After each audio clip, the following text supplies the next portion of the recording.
we go. There's been an awakening. Have you felt it?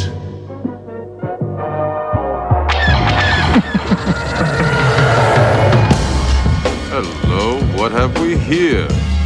You guys are so funny. Hello. Holy shit. It ain't C3P to face. I'm excited about this. Hello there. Looking? Found someone you have, I would say. May the force be with us. Fucking A. Good day, Galaxy Rogue Squadron Podcast. Thank you guys for tuning in. Episode 131. We got a special guest, but I am Mopar. I am Commander. As I said, we got a special guest, so we're going to be busting out our beer review first and foremost. As it should Commander, be done. Go over the quick and naughties here. The quick and naughties. Welcome, everybody. It finally warmed up in Columbus, Ohio. How you doing? It feels like spring. It was very nice today and yesterday. Yesterday, rolled the windows down, aired out the apartment. I mean, it was really nice. So, aired it out. It smelled like beer farts. It's crazy how when it's been 5 degrees for like a month, it goes to 40 and it feels like it's summertime. Everybody's walking around in goddamn tank tops and walking their dogs, and it's fucking crazy. That's what Ohio does, though. So it's been nice. I do like the cold. Yeah, I'm not one to complain about it. I like wintertime, but it was crazy. What are you showing me? I already have the beer poured. I'm ready. Me too. I got a growler today, not a 6-pack, so I'm ready. Okay. I'm ready to roll. I smelled it in the intro, and I was like really excited. Oh yeah. Talk about yours. I need to pull mine up on Beer Advocate really quick because I don't have a label or anything. I don't have anything to talk about. So today's beer, I have the Rebel Rouser IPA by Sam Adams. I low-key have not been too impressed by a lot of Sam Adams, but at the same time, I really have only had maybe 4 of their beers, 4 or 5 maybe. And from their great advertising and their specific commercial, they have like 70 or 80 different types of beers. So Tons. I have just a small smidgen of sample size. So I figured I'd do something from them, Sam Adams. And they do have a couple like more solid beers, but I've never been just blown away by them. So I tried to grab something that was just kind of out of the norm. But it's the Rebel Rouser IPA. It is a hoppy double IPA. It's 8.4%, 85 IBUs. Nice. Actually, I do like the color of it. I'm a big green fan. You guys low-key didn't know. Green is definitely Mopar's favorite color. Blue is my favorite color. Did you know that? Yeah, I was going to say green and purple are probably my 2 favorite colors, which is not very... Green and purple, that's like Riddler colors. Perfect. And the Joker cards. And Joker, yeah. The Joker cars. No wonder you like Batman 1989 so fucking much. Exactly. Dakota thinks, do I have enough stuff? I said, this is like a fourth of the stuff that I have. Oh, I do Not have even. to mention before we start tasting this stuff. Oh, Display. yeah. So, Commander got a new studio. So if you guys aren't watching live or not watching the YouTube video, I would recommend it because he's got belligerents all over the place. This isn't the new studio. Yeah, Commander's only like 5% of the screen. The rest of it's just pop figures. Eventually, it's going to be surrounding me. If you've been watching the videos for a while, so I've been waiting for an office. I'm in like a co-working office. So I've just been using conference rooms like this. So that's why I wanted to set up some pops today, just so it's a little more than just my face and a beer.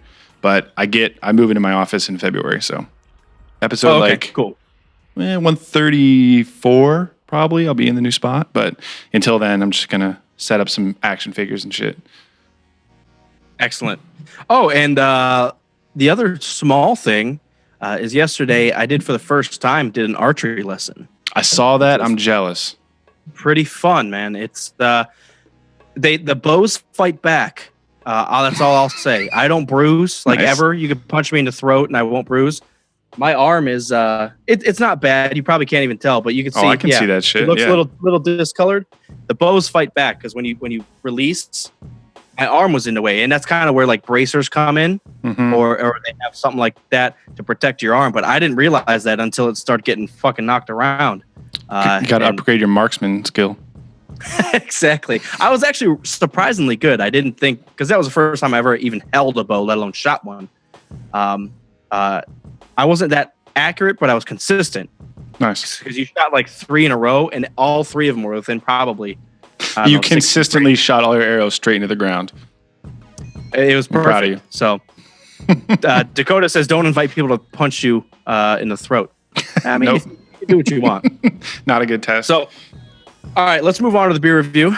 I'm drinking Seventh Son. Seventh Son. Haven't had one by them on the show, I think, at all. I popped in. Is that a standard growler or is that a smaller one? No, it's regular size. 64 ounces. 64. Okay. Full pints. But they didn't really have much in terms of carry-out beer, so I just got a growler. And this is called the Mr. Owl, and I got it because I've never heard of an Imperial Brown Ale before, and that's what this is. And I got intrigued. And then I looked it up on Beer Advocate, since there's no label, and there's literally no information. American Brown Ale, 8.8%. That's it. There's no bland. fucking story. There's no anything behind it. I mean, I'm sure it's not bland, but there's just no, they didn't write a poem about this one. Simply the best. Hey, that was a haiku. All right, guys. Cheers to this. I got mine in a big Carlsberg. I'm going to cheers with this. Carlsberg, which is also a very legit. Can I drink yet? Go ahead.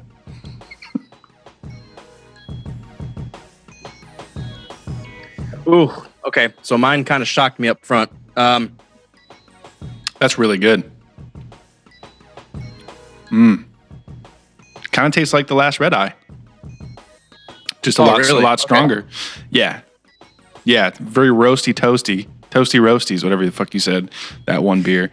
But it's really toasted, really malty. It's like you're chewing on those coffee flavored grains that we put in the Last Red Eye. So when I was taste testing all that stuff, it really resembles that a lot. But 8.8%, so it's obviously a lot stronger, but man, it's pretty similar.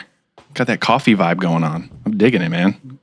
Mine is kind of throwing me for a loop. So it has the standard, as Kerner says, the standard IPA kind of upfront bitterness, but it kind of floats away to, it's like a floral or earthy instead of like a citrusy. Mm-hmm. Very earthy floral. It's actually very prominent at the end. I kind of like it. Must be that type of, obviously there's various types of hops, but some IPAs can go super floral and bitter, and some can go very citrusy. Yeah. This is excellent. This is very interesting. Yeah, this leaves, you know, it's really weird. This kind of leaves me with a taste in my mouth like I ate overcooked Pop-Tart, which I low-key love. I don't mean that in a bad way. I was going to say, is that good or bad? No, I do. Like we've discussed that before. I always like my things slightly burnt, not like burnt to a crisp, but a little overdone. And that's kind of the weird, awkward flavor that it's kind of leaving in my mouth. So maybe there is like a toasty, roasty just bit to this, but I enjoy it. Kerner says he'd be hammered after 2 of these, 8.8%. Yeah, maybe. It doesn't taste that strong. Stronger than the Red Eye, but it doesn't taste like it's a very strong beer. And it's an Imperial, so. But no, it's like coffee beans. It's like chocolate-covered coffee beans. That's the best way to say it. Oh, okay. Darth Chronos says, overcooked Pop-Tart, ... yum. Dude, I love it. I'll put in a Pop-Tart twice, until the frosting is starting to like ooze. The frosting on top of the Pop-Tart. Like that stuff starts getting discolored. I love it. I love it. Control. I don't know why. So what are you thinking on the flavorizer? 3. 3? Oh, immediate. Right away. Like I knew it. As soon as I tasted it, I knew. It's one of those things like that's usually the difference between a 2 and a 3. When a 2 is really good, it's just like that first sip, you pretty much know what's going to happen. But yeah, it's good. It's delicious. I'm for it. I understand, and I'm kind of along the same lines, but I'm on the two end of the sideline here. It didn't blow me away right away. It was kind of confusing, but as I'm drinking it, it is really good, very solid. I really want Sam Adams to be a 3. I was just going to say, I can't picture a Sam Adams being a 3. I need to find that one. Yeah. I don't know. Kerner's getting pissed because we're eating our Pop-Tarts cooked instead of just raw dogging it out of the tinfoil or whatever the hell. Never relate Pop-Tarts and raw dogging at the same time, please. I can't ever have a Pop-Tart again. Thanks a lot. We are already off the rails. Raw dog and Pop-Tarts. We don't need, uncooked. All right. Yeah. So definitely a solid 2 out of 3. Rebel Rouser. I probably can't give it a 3 because it says Rebel in it, even though we. It says Rebel, -1. Yeah, -1% out of all of it. So, Mr. Owl from Seventh Son got a 3. It's seasonal and distributed. I'm pretty much sure. Only in Ohio from Seventh Son. So, if you're in Columbus, come get this. It's amazing. Come to the tap room. Now, do they bottle the Owl?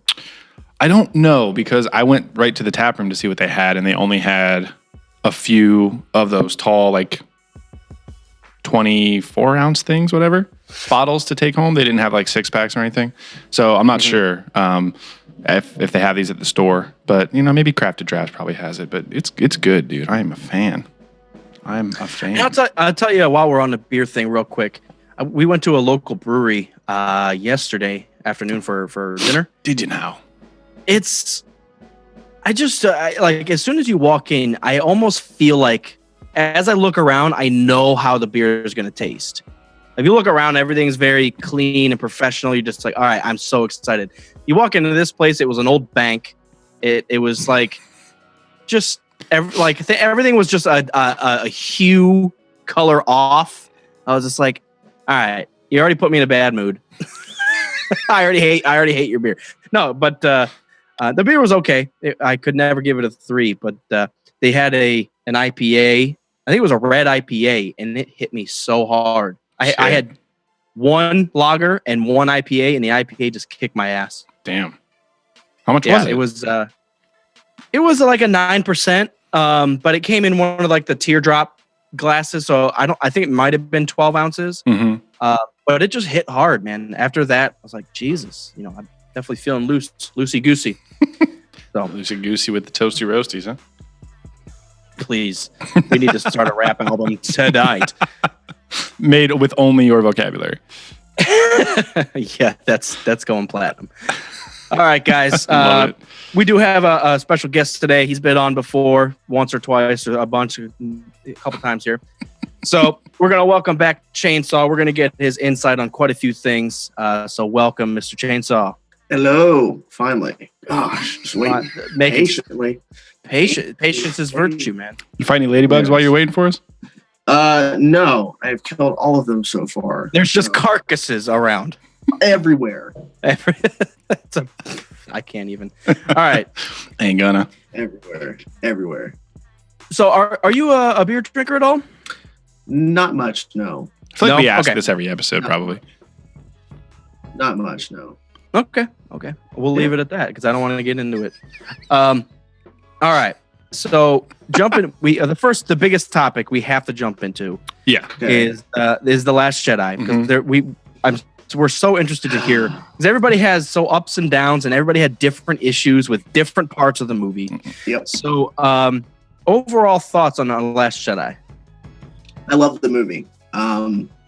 They did some things I didn't expect, but I really enjoyed what Rian Johnson did because the tone in the story that JJ told in 7, like it felt completely different than 8, which I liked the most because if 8 felt exactly like 7, then I'd be like, okay, we're just continuing the same thing. It's a different director, but it doesn't matter. It's still following the same tone. Rian Johnson took it darker, but he also added some more humor and he expanded more on the First Order, new planets, a bunch of new aliens and new characters. And I feel like now I have no idea what's going to happen in 9. And I feel like after watching 8, because I didn't come out of the theater after 8 going, why was my Rey theory not proven right? Why was my Snoke theory not proven? Like there are people who legitimately have issues, like they have legit issues with the movie. I respect that. Right. People's opinions where they come out of the movie going, they didn't give me a good Rey resolution on her parents. They didn't give me more information on Snoke. I wanted to know more about Snoke. that is the fans building up that hype and building up, oh, this is exactly what 8's going to do because I know, because it's in my head. And if it's not what happens in the movie, I don't like it. Right. Well, to be fair, Disney are the hype masters. Oh, of course. They played into it. They played us all up, and then it wasn't that they let us down, but they're like, haha, Snoke theory, Ray parents theory, all this shit. And then they're like, and then Ryan Johnson, and I always say trolled us, and I don't think that was the point, but I think the point was like, your theories don't matter. This is the Star Wars universe. What's going to happen is going to happen. Mm-hmm. Yeah. Yeah, I think he did go out of his way to remind us of that. I think it was half trolling and half reminding us to sit back and enjoy the story. And what I've said is, at a few points, it went a little too far. So as we get into, details of the movie, so Luke and the lightsaber and the casual chuck behind the shoulder, like that's a note to not build up the fact that Luke is about to get the lightsaber so much. And he's throwing it off like it's not that important. It's not that important to the story, which I get. But all that build up and everything that Luke's been through, and his father being the most evil bastard of all time, and he just throws it like it doesn't mean anything, that it didn't land like that. I don't think that's what he intended, but it just didn't come off the right way for me. Yeah, because when I watched that scene, people laughed, and I didn't laugh. I'm like, why did he throw that away? And then what they could have done is just, he throws the saber, and they give you no explanation. We're just going to continue on with the story. It doesn't matter.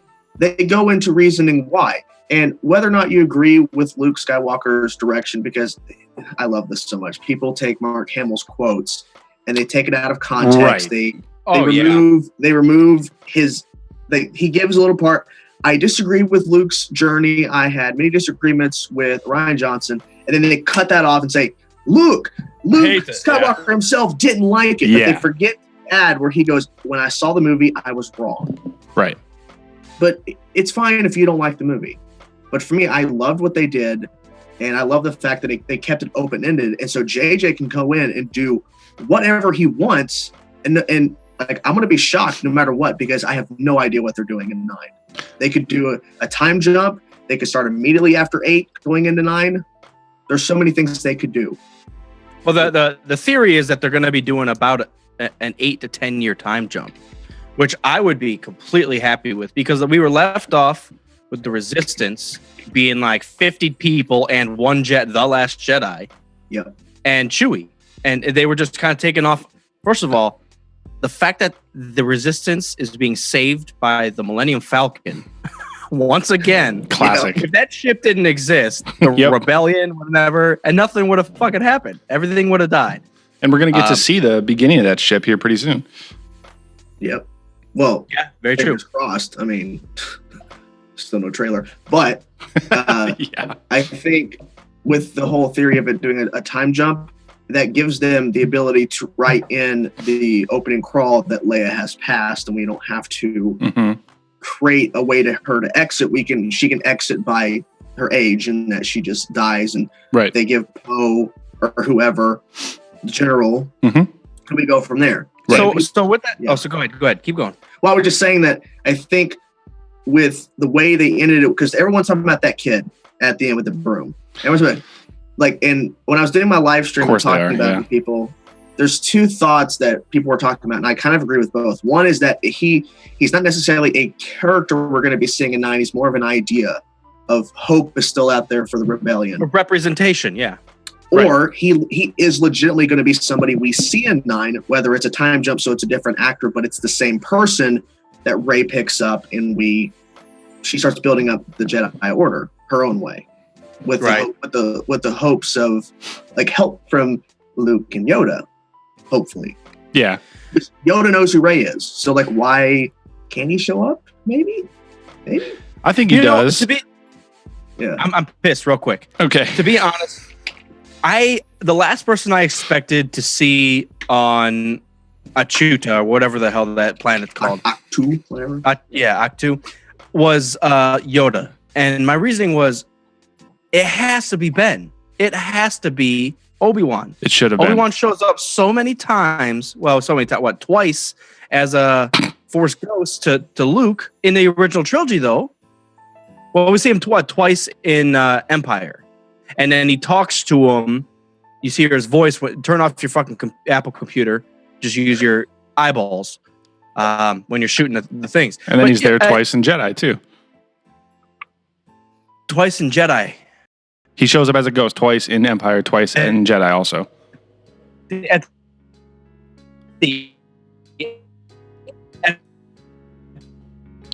Whoa, I lost you for a second there. Well, you're right. When he's leaving Dagobah. Yeah. Yeah. Yeah, I just thought there was more of a connection between Ben and Luke than Yoda and Luke. Agreed. And maybe it was just because screen time. Because we don't see because there's like 2 years or some bullshit that goes by with Yoda and Luke, but we don't see it. We just see him picking up rocks and standing on his head, and that's about it. Yeah, and they even asked Ryan why was Obi-Wan not in the movie, and he said with the story he was telling, he didn't feel it would make sense. But you could have put him there instead of Yoda. True, but Yoda being kind of the top guy in the prequels and him being Luke's trainer. Obi-Wan, yes, did train Luke, but ultimately Yoda was the one who gave like more time to Luke because he was around. Right. So regardless of who you put there, I think it was a nice moment to have two characters that were in the original trilogy like reconnect. Agreed. One's dead, one's about to die. So regardless, but I think we're going to see Obi-Wan in 9. Fingers crossed we see Obi-Wan in 9. Ewan McGregor, aged up, makeup, all that kind of stuff for a Force Ghost. Hopefully, because I think with Rey rebuilding the Jedi Order, Force Ghost might be popping in and out, kind of trying to get for advice. Why don't we just get a Force Ghost of Luke? That's why I'm saying we're going to see him, I think, regardless, because he is apparently contracted for 9. So we're going to see him. I think he's going to have a bigger role because, unfortunately, Carrie Fisher has passed away. So we're going to see more of Force Ghost Luke, but probably not enough to where he's a main character, but enough to where we're probably going to see him in the trailer. Probably. I took it when he was getting ready to train Rey, like not even half trained her, but started to train her, and then they got split up, and then came back and then died at the end of the movie. I pretty much assumed right there that he was going to come back in. Oh yeah, because he's like, I'm not going to be the Last Jedi. Yeah. You see Rey holding up these rocks. It's a big spectacle moment. Yeah. And it's like, yeah, and Luke's like, and he says, "I'll see you around." Maybe he'll pop up like at Ben. That'd be like, yeah. Oh my god, that'd be some badass nonsense. He said, "I'll see you around, kid." Mm-hmm. Yeah, he's gonna. I swear, there's gonna be a moment. They're not gonna show it in the trailers. There's gonna be a moment where Ben is there and Luke shows up. Mm-hmm. Let me just kind of toss something in the ring, and I don't think this will happen or should happen, but I do think that it's a possibility because he goes back to. Luke is talking to Kylo when he says, "I'll see you around, kid." But right before that, he mentions, "I'll be with you forever, just like your father." Right. And I start like my mind starts thinking and theorizing. Could we see, and not particularly like a Force ghost of Han, but almost like a Force? It could be a Force ghost of Han. Well, my thoughts are like Force ghosts are brought on by the being. I feel like more of like the Force brings on a vision, like what Anakin was seeing in his dreams. Yeah. But Han is going to kind of constantly haunt or be with Kylo in 9 or something. I could see I don't that, think they need to show that though.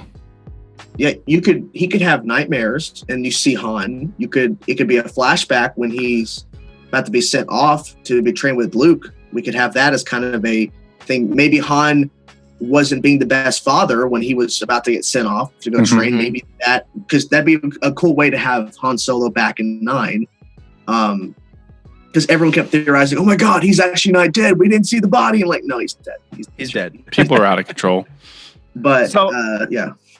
So I have a premonition of what's going to be. See, I'm having a Force vision right now. Premonizer for me. So premonizing.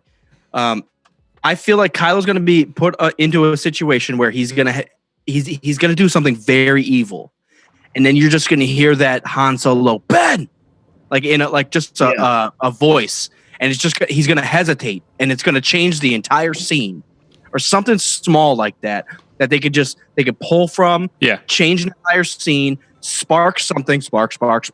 That's all we heard in Last Jedi. Just but like spark in something in Ben as like a, hey, this is wrong, and you know it. Just like in 3 when Anakin's having that bad dream about Padme, or no, it's when he's in 2 when he's doing the sand people and when he's doing the sand people. I'm so sorry. You watched a different movie than I did. I definitely did. Director's cut. When he's killing the sand people, and you hear Qui-Gon shout Anakin like distantly, like it's a vision, like Qui-Gon's trying to call to him from the grave, like calm the fuck down, dude. Yeah, something like that. Whoa! How? I don't remember that. Yeah, it was. I've seen Attack of the Clones a total of like 1.5 times because I can't stand it. But go ahead. It is the worst. I could be. Thank you. It is the worst one. I agree with that. I still fucking watch it. No, yeah. I could be mentioning the wrong scene, and if I do, I apologize. But there's a part where Anakin is super, super, super conflicted. I'm pretty sure it's killing the Tusken Raiders, and you hear Qui-Gon in the background, like his quote from Episode 1 where he shouts Anakin. They just pull Anakin, and it's like very faded, like he's calling to him from the grave. Whoa! I don't think I've ever noticed that. I'll have to look for it next time. Wow! And even though it was like very brief, it's in the Clone Wars when Yoda is able to talk to Qui-Gon, but Qui-Gon wasn't a Force ghost. He was able just to speak through the Force. You just can't see him. And people were, and also this was brought up on kind of in Star Wars talk. There was a brief, like they asked Liam Neeson directly, there's a rumor of an Obi-Wan movie. Are you going to be in that movie as a Force ghost? And he didn't know what to say, but it's like, if he's in the movie, it's a voice. It's not, you're not going to see him as a Force ghost because he didn't train enough to get to that point. They kind of explained that. So, they looped it around though with Clone Wars. Because he is a Force ghost in Clone Wars. He was the voice, but Yoda had to go to Dagobah. He's like, Yoda, Dagobah, you can train, you can learn how to do the Force ghost. But we still see him though, right?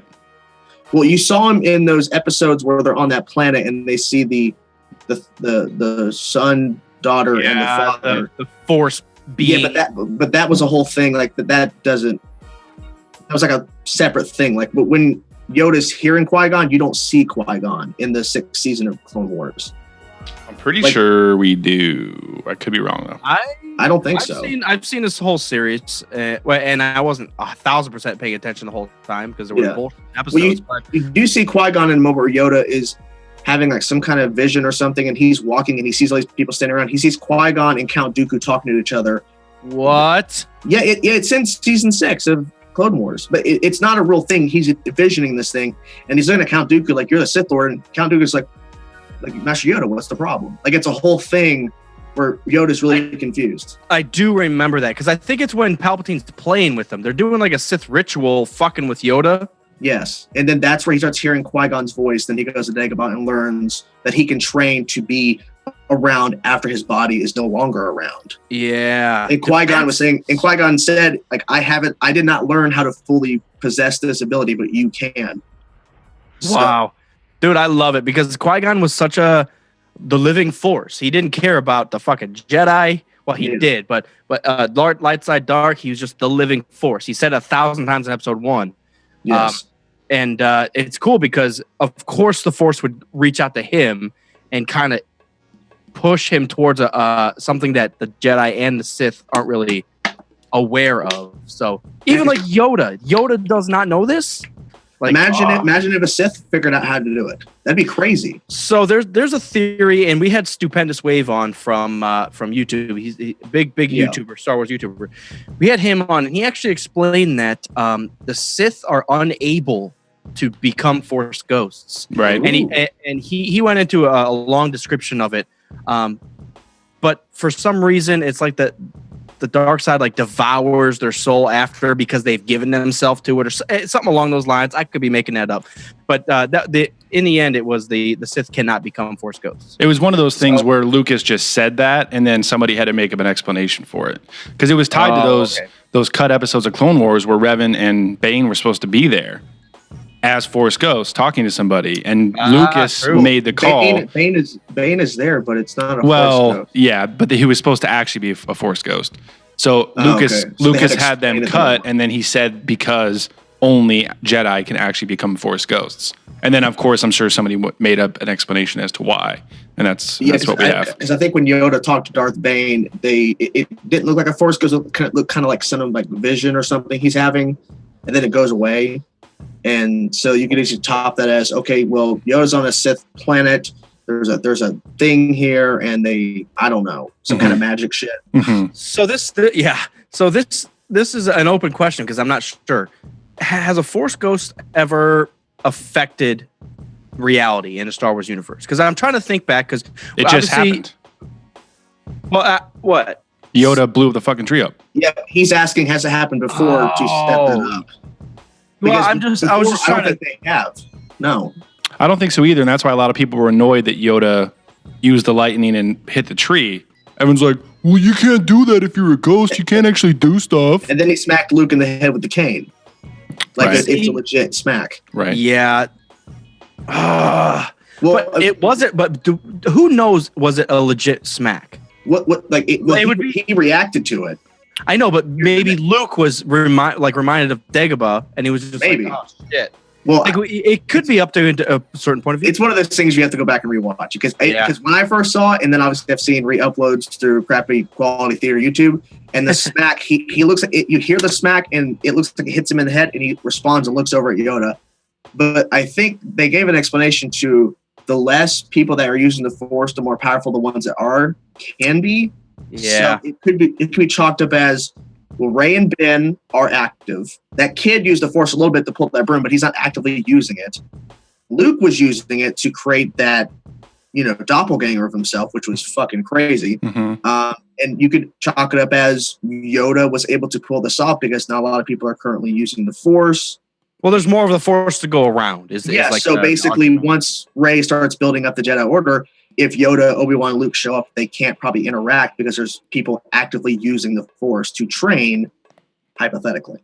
So I don't know, because Rian Johnson did new shit. Like, he did stuff that we haven't seen before. Yeah, and there's some iffiness there too, because Luke kisses Leia on the forehead and gives it those dice. Yes. And then the dice end up disappearing. So are the dice real? They're both Force sensitive. And I feel like I think she even knew he wasn't there. She just looked up at him like... That's like the basic explanation. It was confirmed. They didn't know. When he puts the dice in her hand, and there's a brief shot where she looks up at him, and then he nods his head for a brief shot, that is confirmation she knows he is not actually there. Because he didn't give her anything. No. He gave her a Force vision of some die. Yeah, because she felt there was nothing in her hand. That's when she looks up at him and goes... Right. Nod. And that's what I think Star Wars explained was walking it through, because the only other person that touches the dice besides Leia is Kylo, and he's a Force user also. Yeah, he disappears. Right, and then C-3PO acts kind of weird because he doesn't recognize a life form, but he sees Luke. So that throws him off. Winks and keeps walking. Right, Like, it was a brief shot. Yep. And then and by the way, that shot where you see Luke walking out towards the action, like out of the building, and you see Poe look up. Right before Poe shows up, the three first people pop up is Mark's kids, and they're popping up behind, watching their dad go out in a bang. But that proves that anybody can see him. But if you were to go up and try to touch him, then no, because if you notice, his hands didn't go through Leia's when he was touching her hand and kissing her on the forehead, because he made it to where he wasn't going through them. He made it look believable. Well, at the same time, because Kylo and Rey are like touching through the Force now. That's a little different, which is like there's I know true, but this is why I like this movie, because they really start pushing the boundaries of what the Force can do. Yeah, because we always had this like prequel Force power era that we're kind of captured in, and now we're getting into the wondrous potential of the Force, where Leia can get sucked out into the goddamn galaxy, and she can fucking Mario her way back into the cockpit. Like, also, did you notice and I don't want you to forget, because I will forget. Don't forget about the spoiler interview. But did you notice the foreshadowing of her coming back through the blown up cockpit and going through the hologram of Snoke's ship and cutting it? Yeah. So she goes right through the section that the lady goes hyperspace through. Yes. Right. Everyone thought, yeah, exactly. Well, and honestly, I think that's like the most controversial scene in the whole movie is her. It's the best scene of the movie. It's the most controversial. I'm not saying it's not. I'm saying it's the most controversial because literally it's either you loved it or hated it. I want to hear your thoughts, dude. Tell me, Saw Chain. I was sitting there, mom's sitting next to me, and I see her, and they don't set it up as she's Mary Poppins. No, right. If you see the pulse in her hand, and then it's pulling her. It's pulling her slowly back to the cockpit. I was hitting my mom like, oh my God, this is so cool. And then as I was leaving the theater, I overheard someone saying that Leia scene was the stupidest thing ever. And that showed how the completely different responses. If they didn't show the pulse in her hand showing the Force is pulling her, if we didn't see that moment, I would go, okay, this is too stupid. Because they don't give any indication of what's happening. And then people were complaining, why is Poe or no one else on that ship, why are they not freaking out about Leia floating back? Or they don't know at that point. Come on. Yeah, but people are like, what? Because like I said, when Luke went into exile, people thought that the Force was a myth and Jedi are a myth. They're seeing this happen. Everyone's dead except for her, and it's like because I bet they probably knew that she was a Force user. Well, they probably knew. We talked about this because I brought up the question: who in the Resistance knows that Leia is actually Luke's sister? Mm-hmm. Because that's low key mentioned in the original trilogy, but it's not like put out to the universe that hey, these guys are siblings. These people are siblings. And honestly, how many people actually witnessed her coming back? Not many. No one. Yeah, not really. USO maybe. Yeah, Poe, Saw, and a few other people. That's about it. It wasn't like a major thing, but when that part of the ship blew up and then she flew out and they cut away for 2 minutes, I'm like, are you fucking kidding me? Did they just kill Leia like that? That'd have been ballsy. Yeah, that's what I thought too. Back. Yeah, and the people, and I guess the whole point is, how did she survive in space long enough to get back? Force. The Force probably wrapped itself around her, and then the pulse, and then it slowly pulled her back in. It wasn't like she was like, "I'm flying." Dun, dun, dun, dun, dun. No, it was. See, I think it's the positive and negative, and I don't mean that in a heroic way. It's Luke is the lightsaber attacking Force user. And Leia is on the other side where she didn't have a lightsaber. Well, to our knowledge at this point.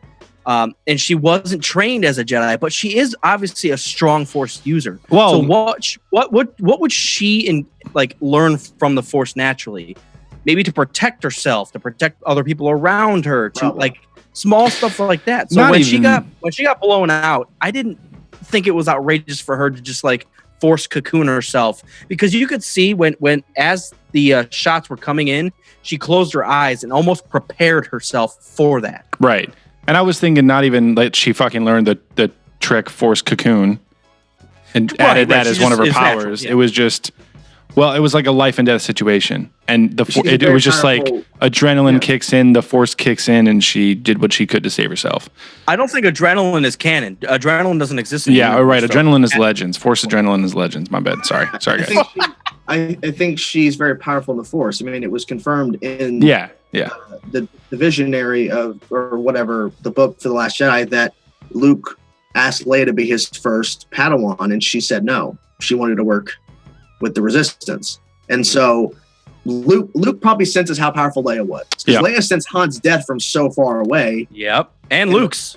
Yeah, Leia is very powerful in the Force. So her doing this stunt just shows how powerful she is, but she chooses not to use it when she doesn't need to. So I just thought about, if you want to talk about a pure Force user, it's almost Leia, because she wasn't taught by a Jedi. She didn't fall to the dark side. There was no teacher. Her teacher was the living Force. Yeah, there was no father. But so I feel like when we talk about a Force user that might be natural, because even like Luke, you're learning from Yoda, who is somewhat fucking heavily biased in the Jedi way. Yeah, even at that point, tainted by that old religion. Knows. Yeah, it's a religion still at that point. And I think Yoda low-key knows that. Even though he's teaching the religion and he doesn't want to, that's all he knows. So that's all he can teach. I don't think, I think he believes in it, man. You don't think who? Yoda believes in the religion of the No, Jedi? I think he does still believe in it, because if you notice, when he blows up the tree, looks like he burns the books to Luke, and then Luke says, so it is time for the Jedi to end. And then Yoda he says, Jedi scraps. No, and then so it is time for the Jedi Order to end or whatever. And then Yoda says, time it is. And then he turns around and pauses for a second, and he says something like, for you to look past a pile of old books. So Yoda doesn't actually think it's time for the Jedi to end. Even after all the stuff that's happened, Luke's ready to end the Order and the religion and start over from scratch, or not start anything at all and tell Rey to go to get the fuck out of here. And Yoda's still holding on hope. Yoda's still stuck with that ancient religion. See, I think you're looking too far into the script of the movie. No, that's exactly what he says. Go ahead, Chainsaw. I think Yoda still believes in good, because I mentioned this in my spoiler discussion. We got into the prequels because it just kind of went that direction about Anakin, all that kind of stuff. Like, the Jedi failed themselves because they didn't realize that the guy they didn't like, Palpatine, is actually the Sith Lord, and like the 99% of their population was wiped out in Order 66. Yep. They failed themselves, and Luke fails again with Kylo, and Ben kills a bunch of people. So Luke says, I wanted to end. Yoda, who has been through all of this shit, he witnessed the death of these Padawans, the kids, and everything. And then he sees the Empire and sees the fact that, and I bet Yoda was probably around or knew of the fact that Luke failed with Ben and a bunch of people died in the process. Oh, absolutely, yeah. The fact that Yoda still believes that Yoda sees something in Rey.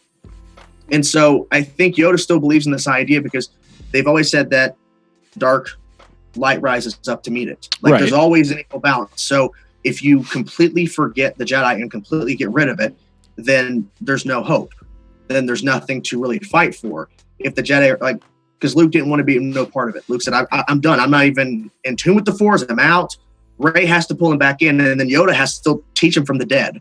So the Jedi still have to rise up. But I think they're going to teach Rey a different way, because Rey has those books probably to learn, but I don't think she's going to teach what the books are saying. I think she's going to teach in her own way. I hope so. Probably with the guidance of Luke, Obi-Wan, and Yoda, hopefully. Because that's where I really hoped that it was going, was Luke says it's time for the Jedi to end.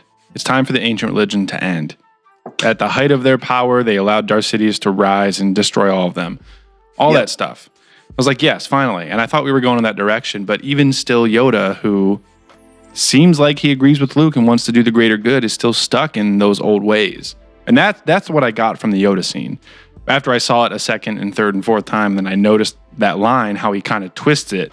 Like, he agrees with Luke, but then he twists it back and he says, no, you're just looking at it the wrong way. Maybe I kind of get that. But as far as the restrictions of the Jedi and how crazy of a religion that it was, I do think that Luke was on the right track in trying to end that. And if he does start something over, or if Rey starts something over, hopefully they can flip it so that it's not as ridiculous and strict and no love and no compassion and blah, blah, blah as it was in the prequels, because that was obviously the downfall. No self-destruction, basically. I hope, prevent that from happening again. Yeah. So I hope so. I don't know.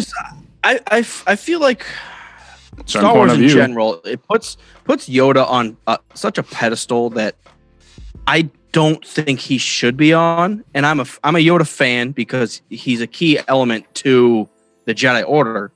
But it's like, when I saw him actually strike the tree, I thought that was the premonition that Yoda actually starts to understand his own faults and the faults of what he was teaching. That's what I was hoping. Yeah. Because like, even there was like no darkness in the galaxy. And when, let's just put it in perspective, Luke, Sidious is dead, Darth Vader's dead. We have Luke. And what's he going to teach? The Jedi way. Oh, look what the fuck happened.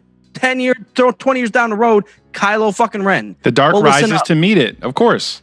No, I thought it was the light rises to meet it. No, Luke is the only one left. He's on the light side. He's teaching the Jedi Order. And of course, something on the dark side rises to meet that. And then Luke goes into hiding. Kylo's in control. Snoke's there. And then the opposite happens. Now the light rises in Rey to meet that. It's just 'cause they continually haven't like the explained balance is continually going back and forth. It feels like Snoke was not active until Kylo came into the picture because they haven't given any reason why. Because the Snoke was tricking Kylo, was slowly persuading him.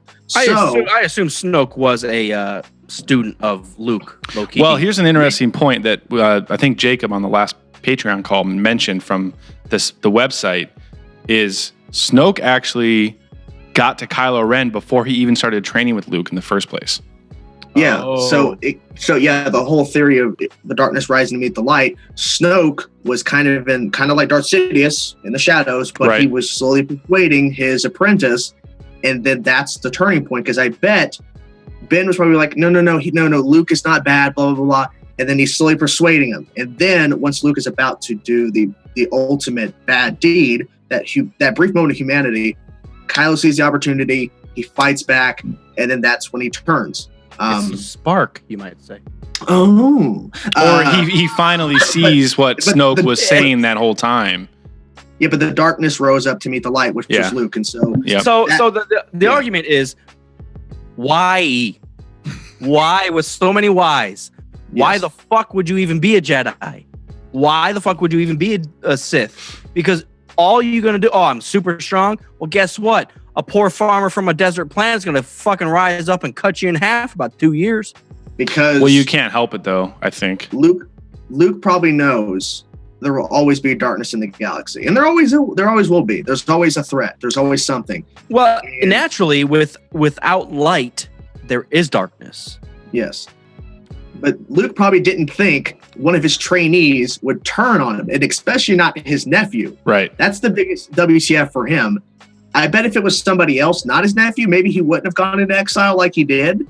But the fact that he had that humanity moment because he saw the darkness inside Kylo's head, he knew this was not good. Yeah. And that brief moment of humanity where he was about to kill him because I can't have another Darth Vader.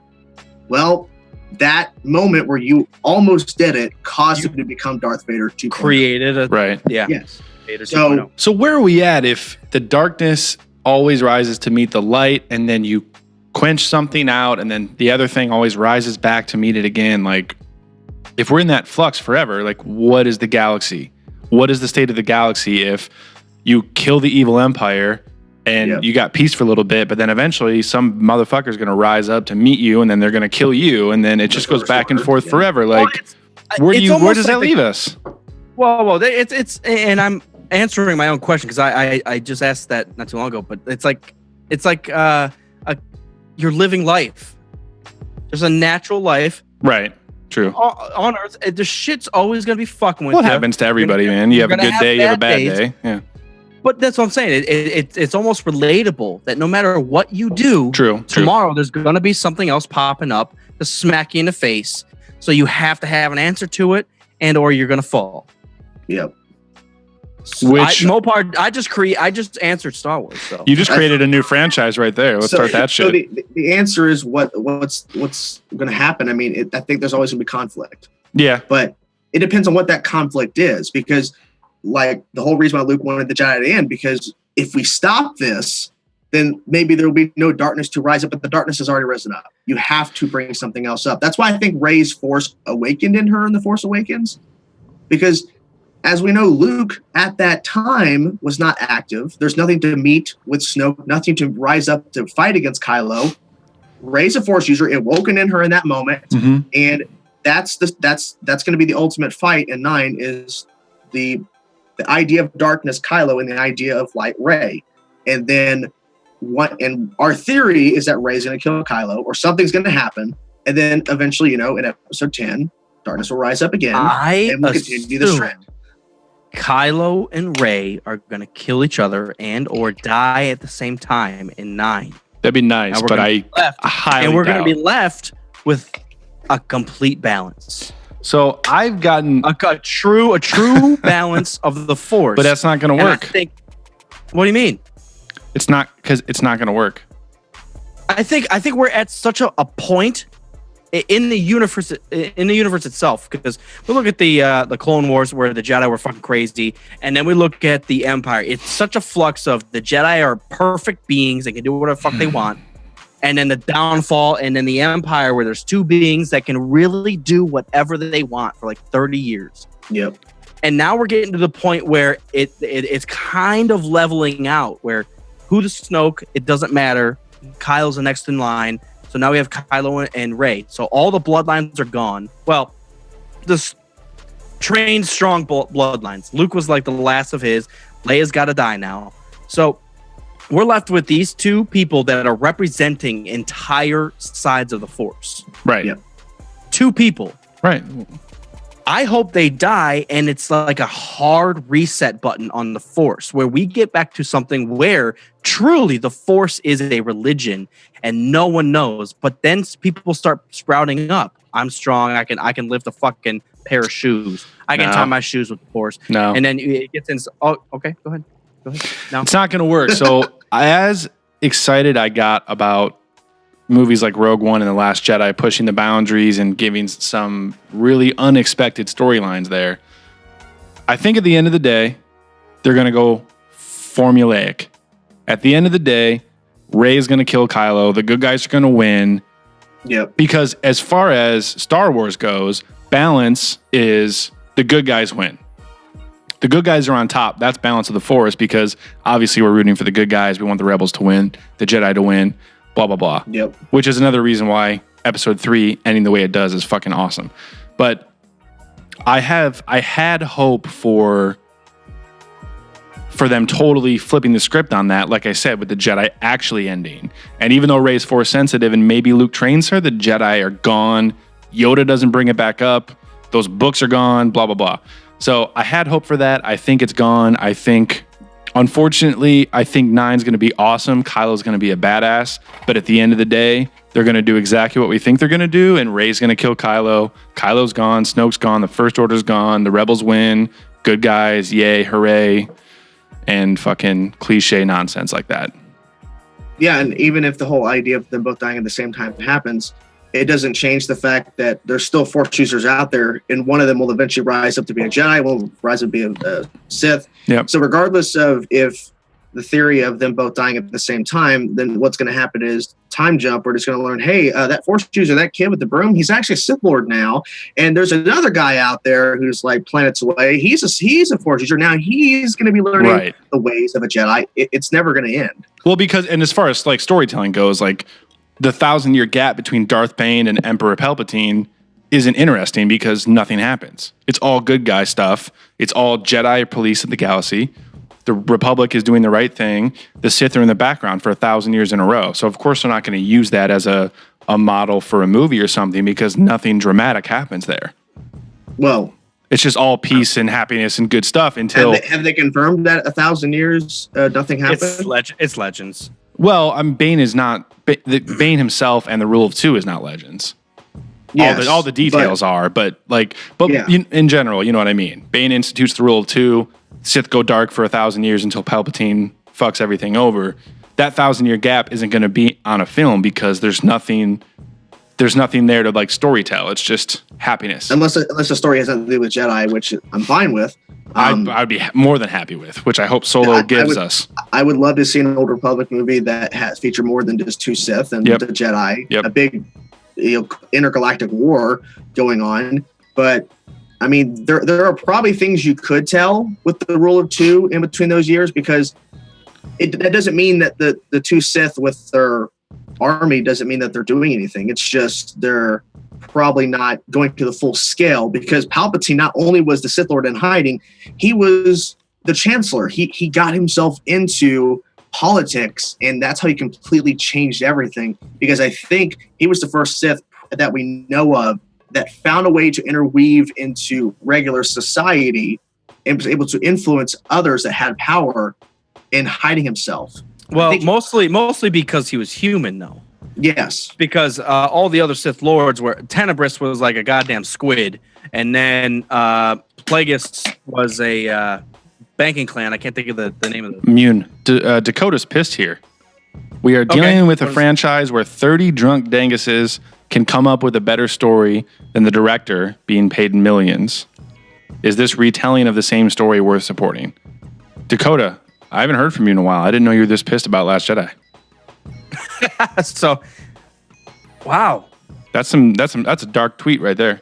Or not tweet, whatever the fuck. Tweet. Yeah, that happens a lot. People, when you talk and you start to make sense, like, yeah, this is actually a better story than what they're actually giving us. But and I don't want us to sound like we could make a better Star Wars, because I guarantee you we can't. But the only people that we would make a better Star Wars for is us three, because there was going to be a million other Star Wars fans that would fucking hate it. Right, of course. So I truly, just to wrap it all back in, I truly am happy with The Last Jedi. I love the fact that they really pushed in a new direction. Yeah. And they pushed the Force, which was that's what I took away from the movie. Yes. Is they pushed the Force into new boundaries of what could happen. Like, we've seen a Force ghost or two, but now we've got people connected across the galaxy, touching each other. Which was awesome. And that shit's popping up left and right, and they can't really control it. Yeah. They can't, Force Skype.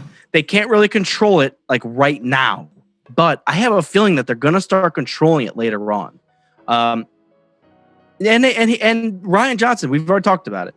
He just cuts your theories in half, physically and literally and filmologically. He fucked Snoke up.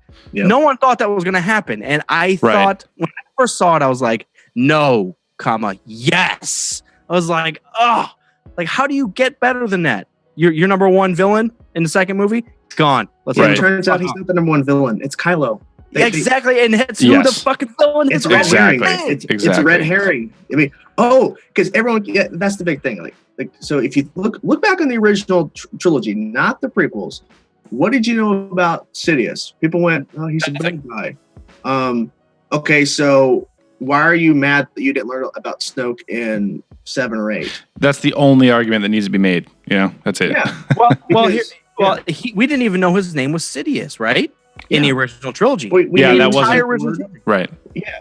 And then people brought this up too, which is funny, is that people who complain about there was new Force abilities in The Last Jedi. Well, did you know that when Sidious for the first time used Force lightning in the movie, and did you complain about that? No, because it looked cool.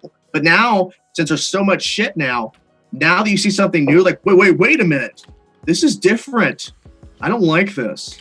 Yeah, that's exactly it. I didn't expect it. Now I hate the movie. We need to conduct a clinical study, because what I want to see, I know that sounds crazy as fuck, but I literally want to take people that have never seen Star Wars. Take 100 people that have never seen Star Wars in their life.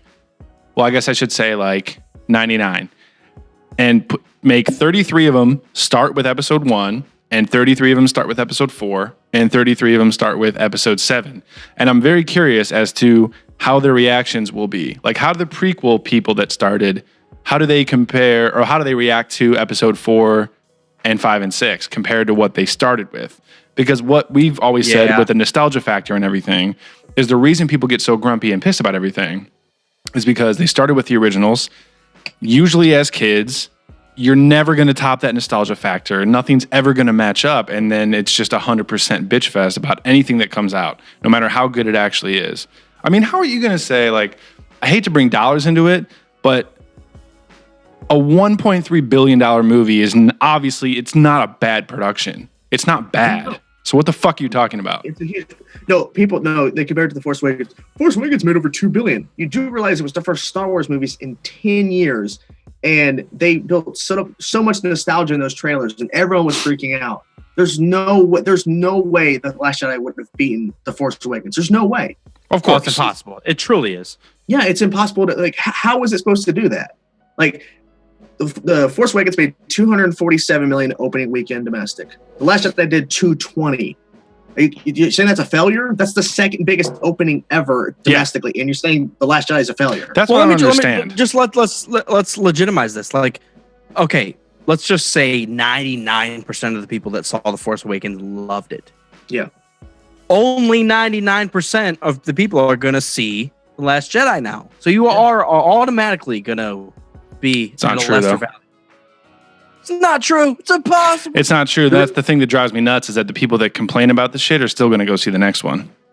Of course, but it's all about repeat viewings. That's what really pushed The Force Awakens over 2 billion is because repeat viewings were so much. Right. And honestly, The Force Awakens competing with other movies, like the weekends after it dropped, was not that much. There are so many more movies that came out after The Last Jedi that was taking money away from it. Yeah. The Jumanji, that movie that should have been a failure, but is very successful. That movie kept getting more and more viewers, so it kept pulling money, and then more and more movies come out. So people are like, "Oh, The Last Jedi is a failure." But you do look at the movies that came out after The Force Awakens and then The Last Jedi. The Last Jedi had way more competition, and it was never going to beat The Force Awakens. If you thought, "Oh, it should have been more money," no movie ever will beat Force Awakens unless Star Wars takes a 12-year break and then comes back. Or Avengers: Infinity War. Maybe. Or they come up with a movie called The Force Dies. I haven't been following the Marvel box office stuff as much, so maybe The Force falls asleep. I don't think it's going to beat 2 billion, but Avengers: Infinity War might beat 200 million plus over.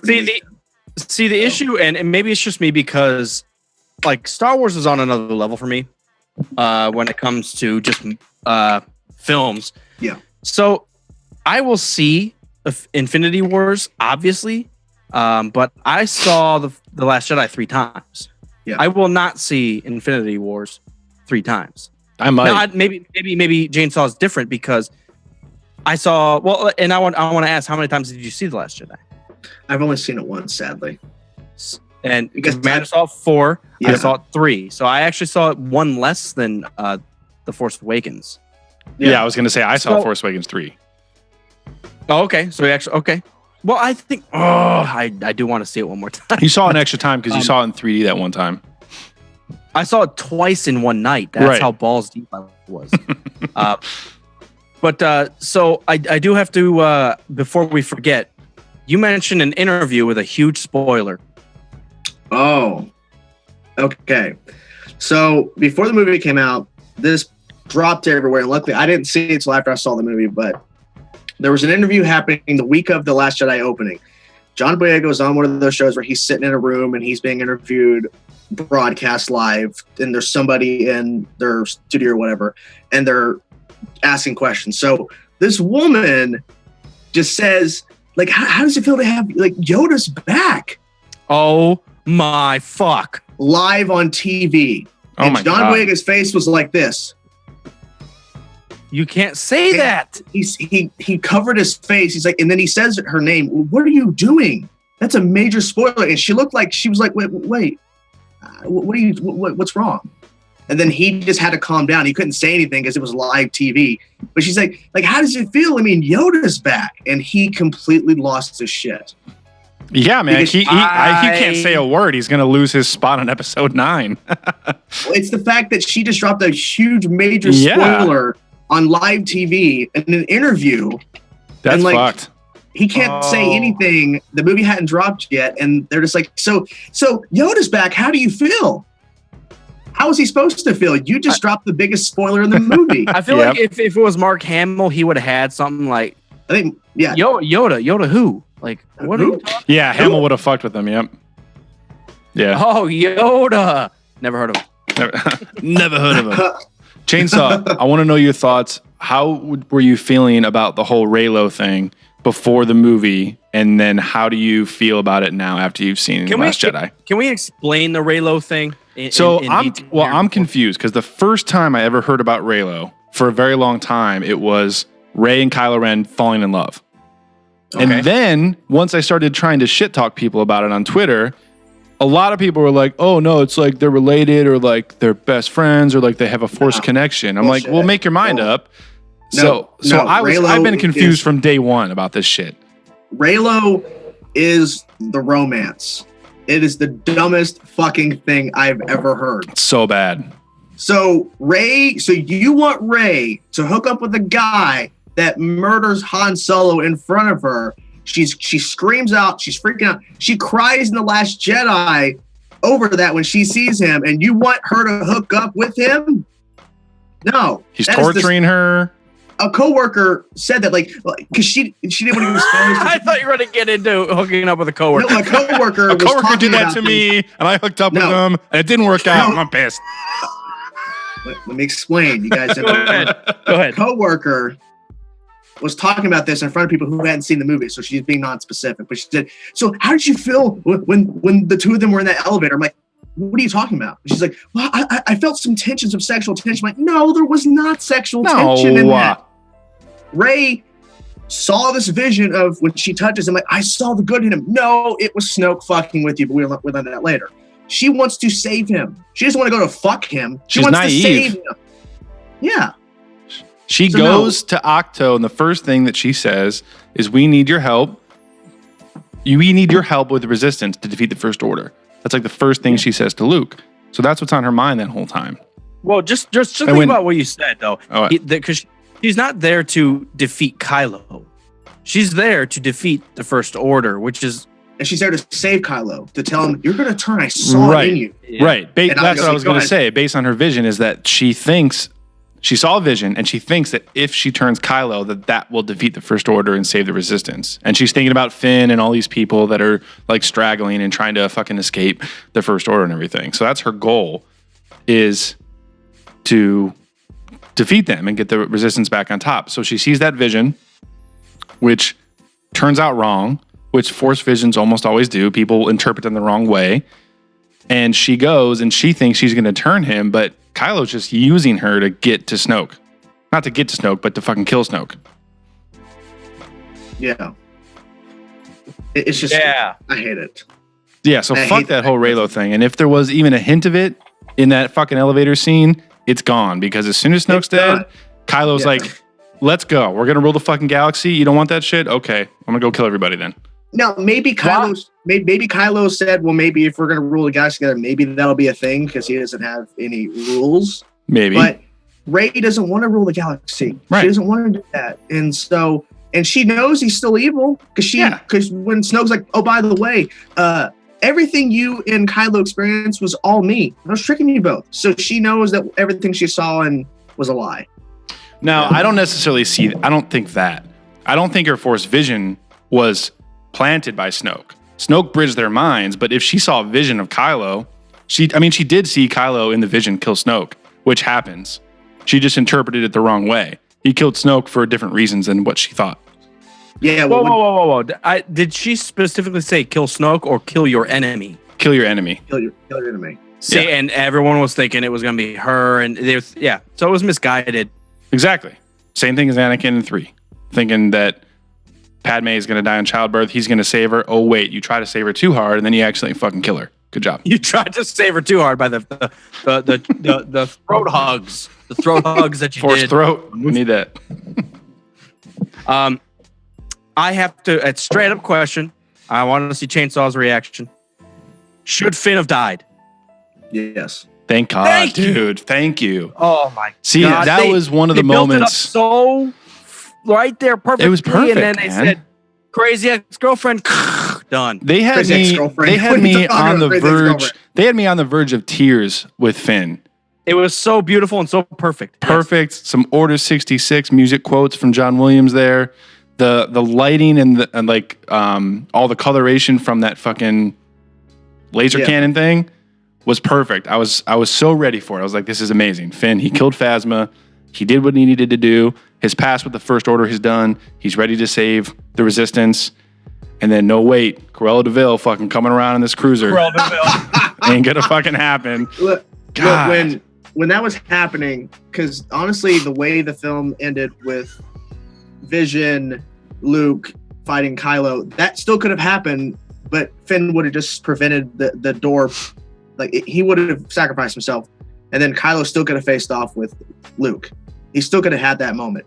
But Finn should have still died. He should have died. We had this journey with it, and it would have been shocking because no one would have expected, he's going to last till 9 or he's going to live past 9. If they would have cut off at 8, it would have been a big shocker. But of course, Rose has to come in, and Finn doesn't care for Rose. Well, not yet. I think at that moment he does, because people I've questioned people on this, because I always thought that him and Rey had just an intense friendship. Like, we almost died, what's the fucking word? I deserted the First Order and you helped me escape. Like, we're tight like that. I didn't think they were going to fall in love or anything. So, well, I don't think that either. I think Rey doesn't want him, but I think Finn feels that for her, maybe. I thought by the end of it, until the terrible Cruella de Vil thing, that this girl is into me so much that she would put her life into danger to save me. And maybe there's something more for this character. That's what I'm holding on to, because as far as Finn, because just think about it. If we play it out, he kills himself, blows up the fucking cannon thing. Doorbuster. Yeah, the doorbuster. Miniaturized Death Star. So they don't get into the fucking base. And look at that. They more people live. Why the fuck would Rose crash into him? She's a crazy ass bitch. Fuck it all up. I guess you could say because she lost her sister and she doesn't lose anybody else. But Finn wasn't like, he wasn't being sent out there to die. He's like, no, I'm going to do this. I'm going to stop them from getting into that base. Well, that was a crucial turning point because Poe called off the attack. And that's the first moment that we see, Poe finally gets it. But yeah. And that was separate to me from Finn. Like, Poe calls off the attack. Yes, that makes sense. We're losing numbers, blah, blah, blah. And then Finn disobeys on purpose because he feels like it's his time to make his sacrifice and defend the resistance. Well, I was all in on that. I was all in on it. Yeah, and to repent for his wrongdoings in the First Order. I mean, he did that in 7, but he feels like I can actually save these people that have accepted me for who I am. Yep. I'm going to do this. And Rose is like, nah, bitch, not today. Haha, Toyota Corolla right in your ass. When he says that, once he kills Phasma, or right before he kills Phasma, you've always been scum. And he says rebel scum. And that's the first time he embraced being part of the resistance. Because he's been running and running and running. Even when he meets Rose, he's trying to run the fuck away to save Rey, but still doesn't want to save the resistance. Okay. And he's finally like, hey, rebel scum, I'm in this shit for life. I'm against the First Order. I'm with the resistance. And then Phasma's gone. He's ready to give it all. And dude, he found his outlet. He found his place. Yeah. He's been running and running and running and running. And he finally thought, look, I can make a difference right fucking here. Right Still here. I will Tulip never comes from the right. It's through the intersection, and she fucks it all up. Right through that fucking red light. Right through the school zone. Fuck these kids. I'm getting my boyfriend. Fuck these younglings off the fucking. I do want to point out. Go ahead. Dakota said that Rose should have bumped him out of the way and killed herself. I don't think it would have made much more of an impact because, I mean, yeah, her sister, it's a big moment for her. We find out about her sister dying, and that was the beginning. But I just don't think it would be that much of an impact for us because they introduced her and she's gone and just like that quick. And honestly, everyone says it, and I agree. Her side mission with Finn is the worst part of the movie. It just... Oh, yeah. It was so underdeveloped. And so if she would have sacrificed herself, it would not have mattered that much to me. It would have been cool because she gets him out of the way and sacrifices herself. And she said it's for her sister and she's trying to fight back. Okay, but it would not have mattered because a lot of people don't like her character. And then didn't have to put up with her in episode 9. Would have been good for that reason. Well, who's to say she won't be she might not even be there in 9. No, I know. So I have a feeling the way they saved Finn, he's got to do something major in 9. Yeah. And die heroically? Yeah, and I have to assume that because that was the perfect way out. They built it up. Even Ryan, as a director and everything, they built it up with the music, the cinematography, the colors. He was looking dead straight into the red, and his face turned red. I mean, it was perfection. And then they took it away. It was a beautiful moment, man. It was a beautiful moment, and even though the build-up music was there, it got quiet all of a sudden. You're just like, oh, this is going to be another Lightspeed moment. I was just like, I'm fucking holding on, ready for it. And then they're like, nope. Like, not today. My God. He ain't going to town on that sucker. Well, prevent it. Chainsaw, how do you feel about... So one complaint that a lot of people have is that for this new trilogy, nobody wrote the overall story of 7 through 9. JJ made 7. Ryan kind of gets to react to it and give his own twist and expand on a few things, but he doesn't necessarily have to follow suit in a particular way. Yeah. How do you feel that's affecting the storyline of this new sequel trilogy? Do you think it's good? Do you think it's bad? Or are you just kind of indifferent about it, intrigued because it's something kind of different? I can see his beard tingling. I'm excited for this answer. It's both positive and negative. I agree, 100%. The negative is that Kathleen Kennedy should have an outline of where these characters start and where they end. Now, if they have that set up and they confirm in the storyboard, in the meetings, they have where these characters begin in 7, where they end in 9, and if they die in 8, it's planned out. Yes. Okay. And then they give the filmmakers the freedom to kind of take the information and kind of map out what they want to do, but it doesn't sound like they have it. But then again, Kathleen Kennedy told Rian Johnson, I want to see something. I want to see Rey use the Force in 8. Bob Iger, the president of Disney, also said, I want to see Leia. I want to see her do something with the Force besides just sensing something. Okay. The Kathleen Kennedy, Lucasfilm, and obviously the brain trust of the canon agreed to what Rian Johnson was doing. J.J. Abrams, who was working on 7, and he was talking to Rian when Rian was writing 8. J.J. got an idea of what Rian was doing, and he obviously read the script, and he was an executive producer, so it was the work there, and then J.J.'s back for 9. It's good for the freedom of the directors and the storytellers to kind of map this out how they want to do it. Yes. But I think they should have an outline of this is where Rey starts, this is where Rey ends. Yes. This is where Poe, Finn, all of this. And if they don't have that, then that makes me a little worried. But then again, I liked 8, so I don't think I'm going to dislike 9 because JJ was there at the start. Yep. He's going to be there at the end. And I guarantee that he has had meetings with Kathleen Kennedy, the Star Wars canon developers, and then JJ, and Ryan. They all have this thing worked out because I think Colin Trevorrow had 9 mapped out. Yeah, I agree. I agree with you as far as I really think that JJ and Lawrence Kasdan and Kathleen and maybe even Ryan, if he was there that early, should have taken a look at least Rey, Finn, Poe, and Kylo and given them a beginning, middle, and end. Whoa. So I want to ask because that's a good thought. It's a good thought. I thought good about it. As we look at like the original trilogy, it's based off Luke. Yeah. Period. Yeah. Just like this is based on Rey. / that's all you get. Yep. Now we're looking at the sequel trilogy, and we are still way up in the air with Kylo. We're still way up in the air with Rey. And I know Finn, Poe, and all the rest of the Jagoons are like important to the story, but Rey is Luke.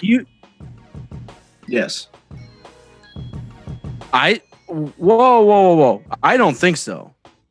I mean, she's not exactly Luke. I'm just saying Rey's the Luke of the trilogy. Yes. Kylo's Rey is the hero of the trilogy. I don't think she's the Luke of the trilogy. That's I'm trying to say in a storyline point. Like Luke was the hero of 4, 5, and 6. Rey is the hero of 7, 8, 9. Okay. But like even so the weird thing is Vader wasn't the enemy of 4, 5, and 6. Vader was like the enemy of 4, 5.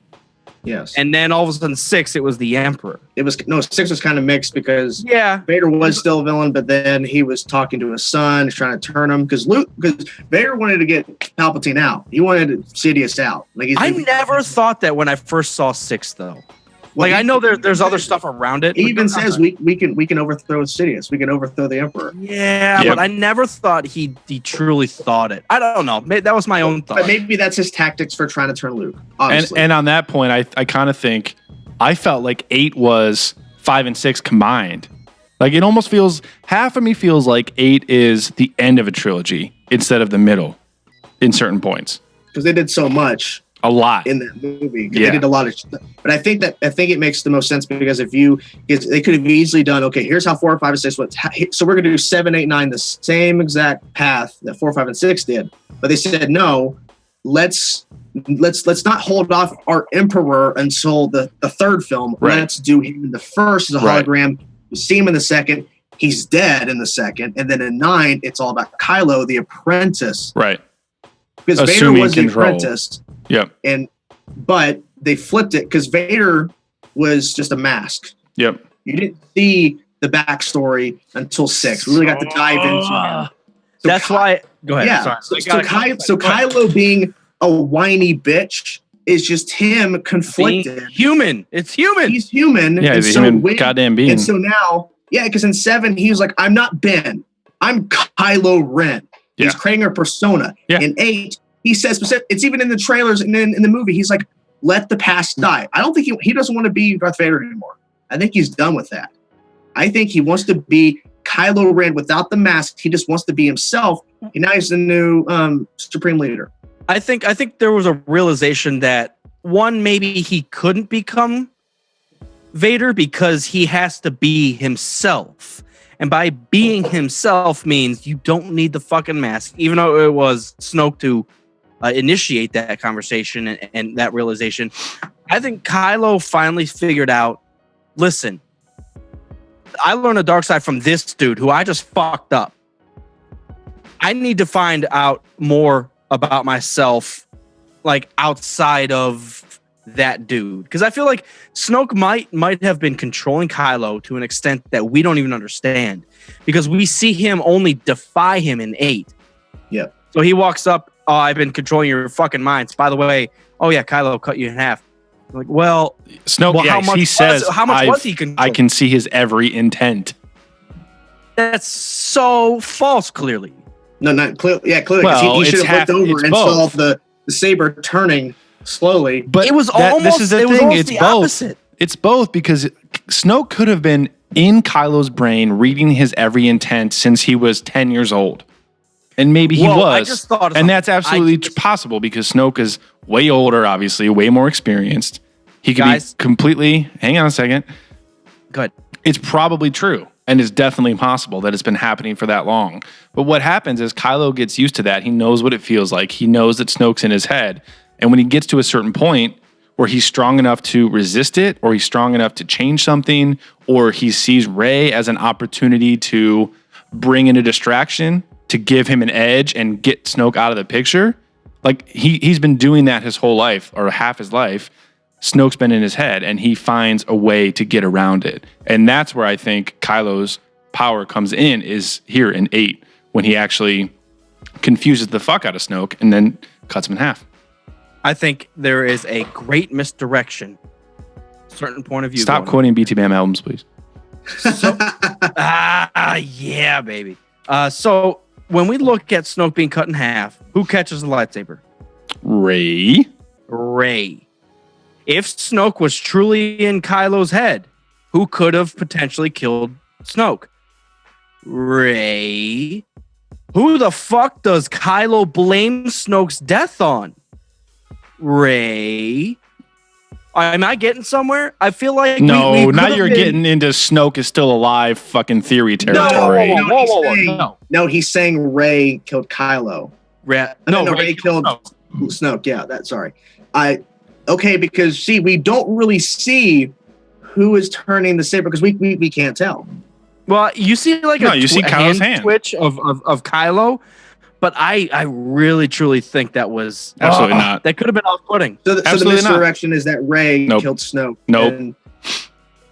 Absolutely not. But Kylo, it's just a theory. I honestly believe that Kylo did it, but I think it's a good theory. He 100% did. Rey was incapacitated that whole time. She was fucking stuck in the air in a goddamn trap by Snoke's head, and then spun around and hit the side of the head with the fucking lightsaber. And then she was standing there like she couldn't move. She was fucking frozen until the lightsaber came back, cut Snoke in half, and then she could grab it because she was fucking unlocked. She was on her knees in front of Kylo. And he was leaving it up to Kylo. She was on her knees in the air. Snoke was lifting her in the air that whole time. But he was focused on Kylo. Yes, he was, but what I'm saying is that Rey was still like in lockdown from Snoke's mind. Like he had her in position, waiting for Kylo to execute. I'm tossing bullshit in here because it makes sense. Snoke had Rey in his grasp for that entire sequence. Yep. No, he made her look just straight up like a fucking. No, but what I'm saying is literally he forced her down onto her knees, floating, and pushed her in front of Kylo ready for the execution. Like she wasn't sitting on the ground on her knees. She was literally floating in that position because Snoke was moving her around that entire throne room that entire time. Just think if Kylo cut Snoke in half and also ignited his lightsaber, he would just have been the leader of everything. That would have been fucking sweet. But he may not have been able to kill all those guards by himself. You never know. That's very well. No, he wouldn't have. That's very, and I actually really like that because it legitimizes those useless guards that stand around like the Emperor or Snoke for this instance. And they finally do you something. See them in action, you're like, oh shit, these guys are actually fucking badass. Yeah. I'm ready for this shit. Yeah. Oh my god. Yeah, dude, Kylo they was a push bastard. this movie into so many directions. I love it. Yep. And they just like what you know about Star Wars. Hold on to something because you don't know anything. Let's learn more. Which I fucking love, man. Some people aren't on board with that, but I loved it. We got a lot of people in the chat room yelling it up. People are kind of pissed here. Yeah, the movie makes a point to say that you don't literally have to have your hand out to use the Force. Not really, because you can see Kylo's hand the entire time turning, and then he yanks it back. So Leia kind of just cocoons herself, and I think there are aspects. She moves her hand though. Yeah, the hand pulses. Well, if you think you're in zero G, Luke's tripping on acid, and he sees Yoda strike a tree. Yeah, Yoda just closes his eyes and strikes a tree with lightning. True. No, he moves his finger. But I think the theory is a good theory, but I think because I also saw someone else in the chat say how Kylo took advantage of Snoke concentration on Rey, because I think the whole point of Snoke was like telling Rey, he's going to kill you. I know everything about him, all this kind of stuff, and then that's Kylo's way of manipulating.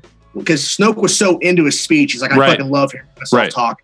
He turned the saber, and then boom, and then Rey catches it. Because I think Rey sees it coming towards her, so she grabs it. Well, of course. She's on the ground because she gets dropped. Yeah, but she grabs it. She sees it coming, so she grabs it. And she looks up at him, going, "What the fuck is going on here?" Because she might have thought, "Am I going to have to fight this guy now?" Because she didn't know what's going on. Right. And then that's when they, It could be perception though, because they both looked at each other like, "What was that?" No. She knew it. She knew it because that was her vision. Why would she That was her vision of what they talked in the fucking elevator, though. She saw Kylo kill his true enemy, and that's exactly what happened. She heard some fucking Barry White in the elevator, and she just assumed she was going to that's exactly what happened. Lightsaber. Come on, you fuck. She has the Force, of course. She knows when the lightsaber's floating towards her, she can use her fucking hand and grab it. And it's her lightsaber. And it's her. It's her lightsaber. But she's using it, so it's hers. That's the lightsaber he wanted. Why would he let her catch it? Well, he doesn't by the end. He just needs some, he needs some fucking help. God. Listen, he needs help killing Snoke, and then he needs some help with the guards. And once that's over, you going to join up? Okay, fuck around. And then he tries to get the lightsaber back from her. I thought that killing Snoke would entice Rey to maybe be on his side. Because she was there for a second. Him. Yeah. She was there for him. She's like, well, if I kill Snoke, then maybe she'll stick around and we can rule the galaxy together. But that's not what happened, obviously. So let's move into back to that vision. The struggle against the lightsaber, where they're pulling and pulling and pulling. Yeah. And nothing ain't happening. So I think that says a lot, because you look at them, and even though they're from extreme different backgrounds, Kylo from being a trained bloodline psychopath, and Rey being a dusty, untrained scavenger, but they have equal pull on the Force almost, because we see that when they're it's almost like equal right to the lightsaber. Like one's bloodline, and the Force is like the overall judgment. Like you have bloodline, you're stronger and dark side, but Rey, you are true and natural to the light, and it just stays dead center. And you're like, oh my God. Which is what I'm kind of confused about at points, because Chainsaw, you talk for a second. Let me think about this. Well, I think that he has a good point, that it kind of, it's stagnant in the middle, and then it ultimately rips apart. But someone made a point that Kylo didn't see what happened to the lightsaber because he was knocked out. Yeah. So he doesn't know what happened, but Rey knows what happened. Right. Because But she took it. but I just think with that pull, I mean, because people were saying, well, I think Kylo was lying to Rey about her parents. Like, no, Rey started the conversation about who her parents were. And then Kylo added, like, Kylo knew, which is kind of weird, which that's my argument. Why would he know? But Rey started it saying my parents were nothing. But that doesn't mean that Rey isn't important. It just means that her parents are pieces of trash. It doesn't mean she's not. I still have faith that Kylo could be fucking with her because exactly the way that Rey saw the vision that Kylo kills Snoke. And to her, that meant that she killed Snoke, ended the First Order, and joined the Resistance. Obviously, that didn't happen. So Kylo could have seen a vision of Rey's parents, but maybe it wasn't her parents. Maybe it was her adopted parents, and that wasn't actually her birth parents. Like, it could be the exact same thing. He got the vision wrong. Like, he totally fucked it up. Motherfucker! I didn't think about that. Yeah, exactly. The people that gave her away were not her real parents. God fucking damn it. Bro, So no you're saying- Force vision in Star Wars history has ever been verbatim. No, They've very true. all So you're been saying- fucked.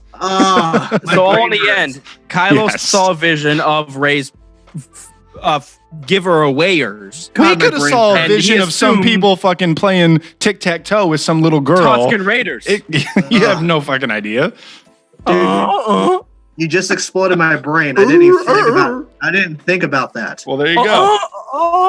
I didn't think about her having adopted parents. Fucking shit. Yeah, maybe Luke drops her off when she's like 1 and she has no memory at all. And Luke actually had a kid and no one knew because he gave her away. Oh, fucking Whoa, Christ. whoa. So whoa. Let me. Hypothetically. I know, but let me build on Commander's theory here. So You can't. even if she was dropped off by even like just a blown out, let's just call it Luke. From a At certain point of view. At her mind, she would have no fucking clue. So she could have been passed around on Jakku, and she would have like assigned someone mentally her parents.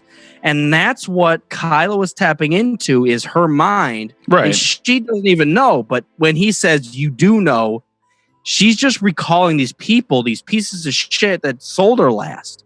Yeah, but So, you don't yeah, have a fucking no, memory I'm from when legitimizing you're that. 0, 1, or 2 years old. Well, even if it was 4 or 5, like you don't know where you actually came from. Right. Think about actually adopted people. Right. They don't know until you tell them. Yeah, So- exactly. If they reveal, so here's the question at hand, and this is obviously one out of a million possibilities. If they reveal that Rey is Luke's daughter in 9, they reveal that the people that she got sold from were pieces of shit. He dropped her off when she was born. He didn't know.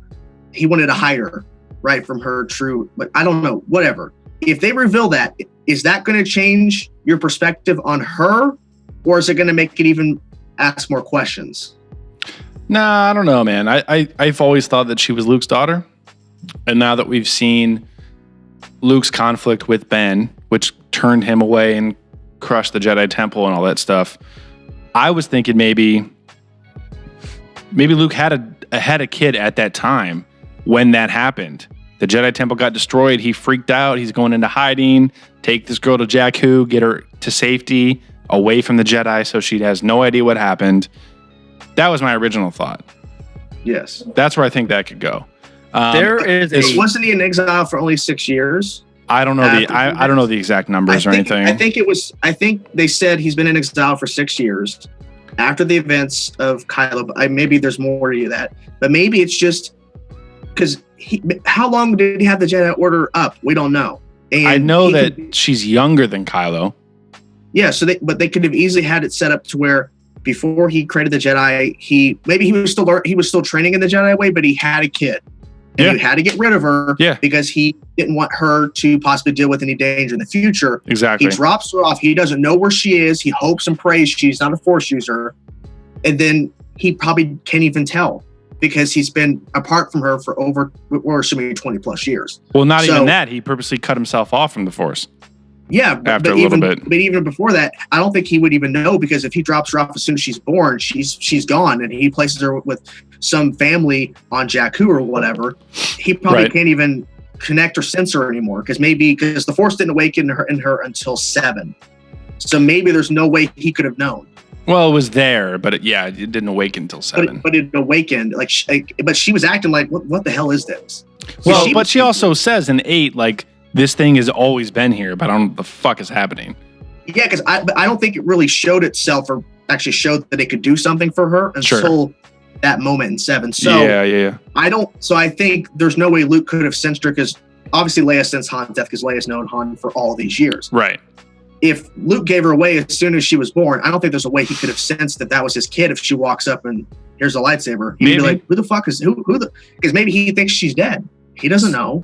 So in the comments here, we have Dakota saying, "Orphan Annie, Orphan Ray." Yeah, and it just makes so much sense when you just sit here. Let me be clear: the fact that Ray did literally come from nobody, and was also an orphan. Nobody, poor slave from a desert planet, blah, blah, blah. I love the parallels. I love the parallels to Anakin. I'm not going to deny that. The fact that Ryan didn't make Rey Luke's daughter or somebody important or a Solo or whatever, I do like that. I'm not mad about it. I'm just conjecturing that she could still possibly be an important person in the bloodline, a Solo or a Skywalker. Or both. Kylo's brother or Kylo's sister. Maybe. I don't know. Well, so do we think there's any memory play here? Like Chainsaw, are you? If she was given away, if there's memory play, then I think that'd be set up where she was younger, like she wasn't a baby. Because if she's a baby, she doesn't know what the hell's going on. But if she's like a teenager and they did the memory swipe, I think I think if it was Leia's daughter or Luke's daughter, they would sense who she is, and they never hinted. But at that. But Luke gave up the Force. Yes, but when he tapped back into it, when he was tapping back into it, I think he would have sensed it. I think because see, when she was tapping into the Force and he was there with her and did the little, that's the Force, the little branch thing. And he saw. I think he would know at that point. Because he sensed the Force in her. He senses that. That means he's tapped into the Force. He senses her powers. At that point, I think he would know if there was a whole mind thing. But then again, if there's no mind thing, then I don't think they would know. I think there might be a discrepancy in when Luke actually accepts the Force back in, because he is non-Force sensitive at the point of her landing and talking to him, because she says, "I don't sense anything in you." Well, either we're looking at a Luke that has like mastered the Force and can cloud it in some way. No. Or that he actually truly gave it up a Kyle Katarn way where he cannot use it. And I feel like so. But he got it back. He got it back all of a sudden when he saw Rey and Kylo touching hands. Yep, he sure did. Like he didn't really. I thought it was when Rey was attacking him. It was, but before that, Kylo and Rey were touching hands in that hut, and Luke walks in, sees what's happening, and just instinctively blows everything to smithereens. And like that's when he gets it back at that moment. So I would arguably just say it had to have happened before that. Maybe, or he didn't. Like, how did he just all of a sudden? Shit, yeah. There's a Force phone call going on. No, there is something before that. Oh, fuck, I can't remember. I need to go see it again. Also, I think there is something before that. Like he goes, like maybe that's when he goes into the Falcon. No. I don't know. Keep talking. There's something before that I'm thinking of. I even though I've seen it 3 times, there's like time conflicts within myself. Like I don't know when he actually boards the Falcon. He's sitting on his little rock thing on the top of the island. He reaches out and he notices that Leia is in that coma on the ship. Whoa. But why is he reaching out? He's not, because that's after had to have happened before that. Then I don't know. There's a line that Rey says or something like that, and he changes his mind and tries to. He sparked the spark that sparked the Force back into spark. And he reached out and he thought about something, and then he reached out, and I remember he sees that Leia's in a coma, and Leia responds to him, and that's when he decides to change his mind, and then he's going down to find Rey. Rey's touching hands with her boyfriend, and he gets pissed crushes the hut, and then it's all back, and then it just floods back. I think that's perfect because Rey lands and is just pushing and pushing and pushing Luke, and all of a sudden he sits up on his fucking force rock, whatever it is, and he actually tries. Well, he has the R2D2 scene before that, and then he reaches out. And he actually sits there and tries and accepts it back in, and the first thing he feels is his sister's in trouble, and he reaches out. Right. And I feel like maybe that might be, to spark his initial force power again, because he's just like, look, I can make a difference. I can do good. Yeah. Maybe my time is limited, but I feel like he had a premonition. Well, not a force premonition, but like an idea of, I can help this girl, I can help my sister, and I can help the resistance in this way. Because as soon as he felt out, I don't know. Go ahead. Nicole Serrano says it's all about the midichlorians. Oh, God. I low-key am fine with the midichlorians. Stop with it. I love the midichlorians. I'm not mad about it. Come at me. I think it was like almost a false measurement of the living force. Yeah. I feel like the Jedi thought, all right, you're really strong. You have these living beings that are working with you. We're going to measure your force powers off that. But what does that actually measure? You're just talking about the fucking bacteria that living in your gut or some shit? Because that's how they explain it in 4, 5, and 6. There's no such thing as midichlorians, because back then the Jedi probably thought, well, we have to figure out a way to explain force users, so midichlorians. But then the term dies out when all the Jedi are wiped out. I think it was a falsified measurement. It was somewhat accurate, but it wasn't the core of the force. It could even be a real measurement, but it still just died out over time. Yeah, it's their explanation to Padawans. Okay, so you have midichlorians. That's what you're able to do stuff with the Force. And then obviously when they died out, that's why it's never used in the original trilogy. And but that doesn't mean this is what the Force is. That's just their way to explain it, because people are like, well, I don't know how you're able to pull something off a wall. Midichlorians. Oh, what's that? Living beings. It's a whole.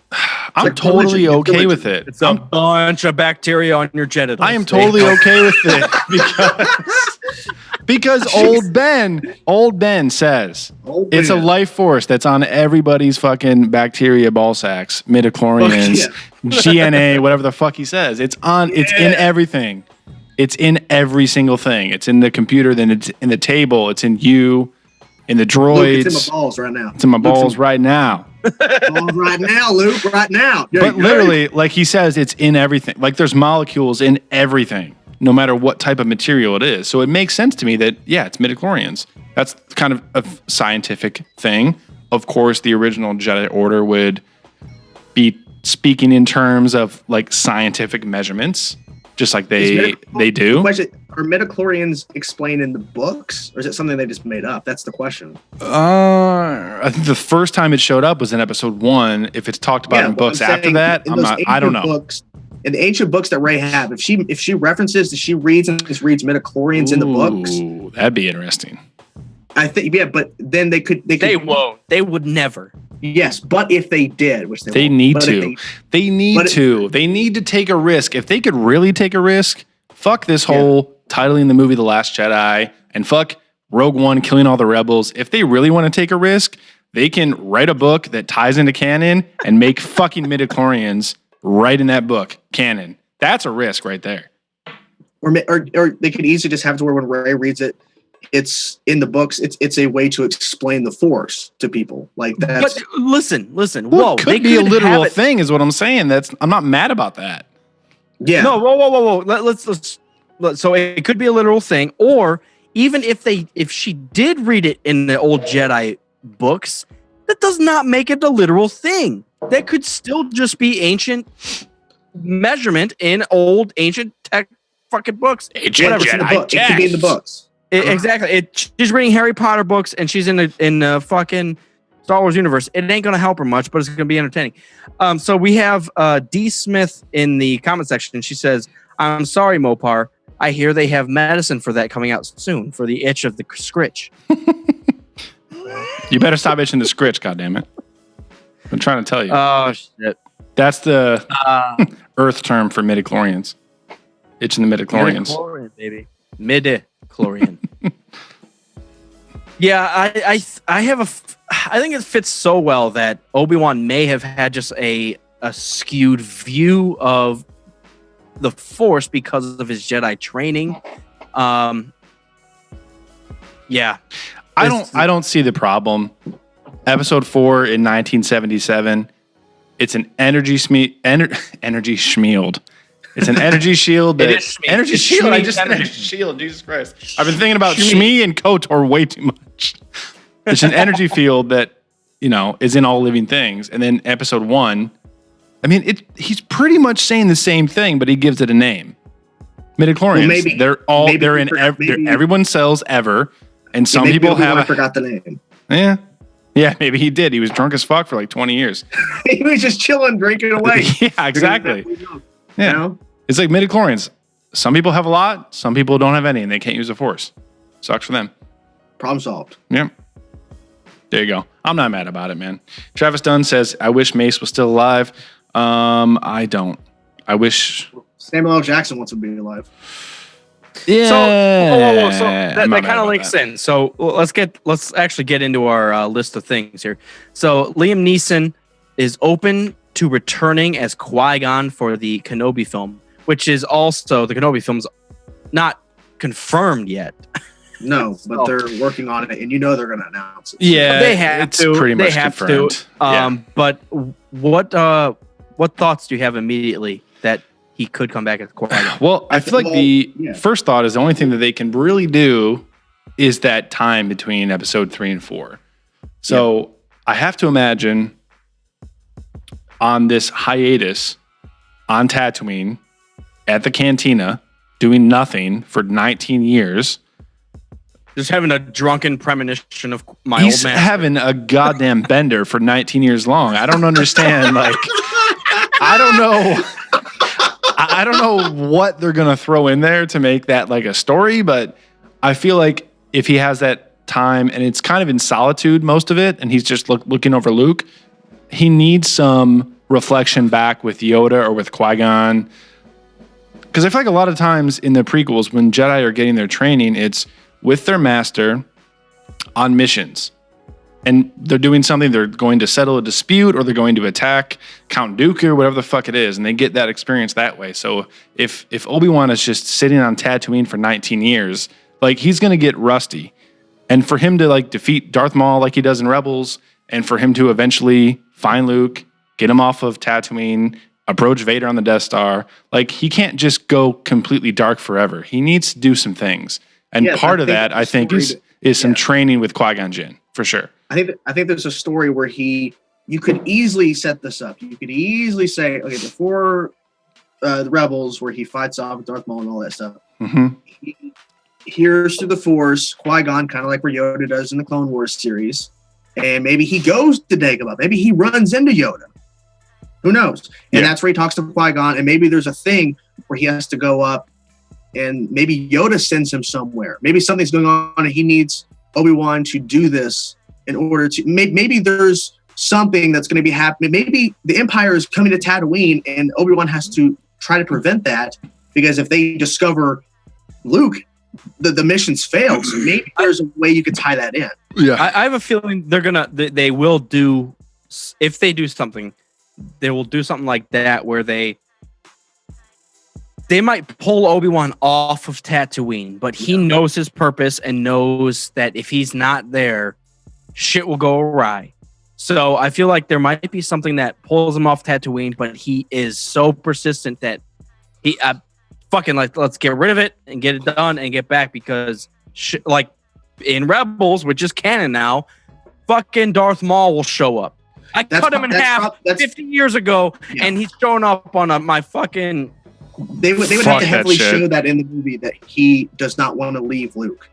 And then maybe like I said, Qui-Gon reaches out and says, Yoda needs you on Dagobah.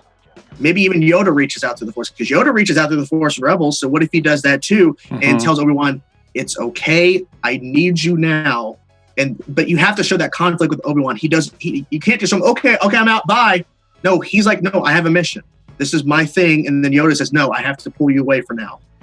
Well, thinking also, I mean, Yoda's the one that told him, hey, Qui-Gon figured this shit out. Go meditate and learn from him and take Luke and go into hiding. I'm going to Dagobah. So Yoda kind of set up. Yeah, Yoda kind of set up the plan to go into hiding for a little bit until Luke kind of came of age. So it's totally believable that they would be, conversing through the Force this entire time, planning, how's Luke doing, blah, blah, blah. What'd you eat for dinner tonight? Favorite beer, etc. Yeah. They could easily make it to where Luke is, they could easily set it to where Luke is so young. There's no way he could be in potential threat because he's he's a baby, or maybe it's 2 or 3 years later after the events of Revenge of the Sith or whatever they want to do, to where, because in Rebels you see the little Luke, but he's obviously still a kid and he's running across in that distance. You can easily say a couple years before Darth Maul shows up, Obi-Wan goes to Dagobah and runs into Yoda, talks to Qui-Gon. The Empire's coming. You could do something like that. It's gonna be tough, man. It's going to be tough to squeeze something in. Travis Dunn says he can't see a story of that area that wouldn't make him on the radar of Vader. That's what I was thinking of. Like, it's going to be tough to squeeze something in where he can't use the Force without alerting the presence of the Emperor. You know what I mean? Unless they explain in the movie Vader is far away somewhere. I'm sure, yeah.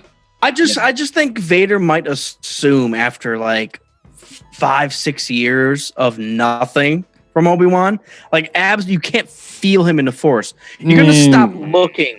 You're gonna stop looking at some point. I know it's Vader, man. And he's all powerful, but no, I really think he is tied in. No way. You really Vader's gonna be in the Kenobi film. I feel. Yeah. Kenobi left him on the lava pit with no arms and legs, and then he left. Vader was the one that was decapitated. Obi-Wan was in full health and walked away. Of course, Vader thinks that guy's still alive. I know. I thought it was like Disney canon that the last time we ever see Vader was the end of Rogue One. No. It doesn't matter if it's canon or not. That's 5 seconds before Episode 4. I can already tell you Vader is probably going to be in the Obi-Wan movie. Not saying him and Obi-Wan are going to face off. Of course. But I'm saying you're going to see Vader in the film. Maybe they're going to have him as a cameo, but I think they'll have him in the movie. Who's going to voice him? James Earl Jones. Yeah. Can be just as bad as Rogue One, but it'll happen. I mean, you got to think, maybe Obi-Wan is sensing this threat from the Empire. Obviously, he knows the Empire is bad. Maybe he can sense that it's getting worse and worse and worse gradually, and he's waiting for Luke. And then finally, I don't know, maybe he can feel the Scarif battle just the way he felt Alderaan blow up. Maybe he knows, maybe he can sense something that's about to happen. And then finally, R2 and 3PO show up on his planet. He's too drunk and he can't remember the R2. Maybe a Star Destroyer shows up on Tatooine, and that kind of pulls Obi-Wan out from hiding. I kind of stop him, because if they start searching, they're going to find this kid, and you don't know that they could kill Luke. You don't know. They have a lot of options. Yeah. Yeah. So many options. They have a lot of options. Commander, do you have the show notes pulled up?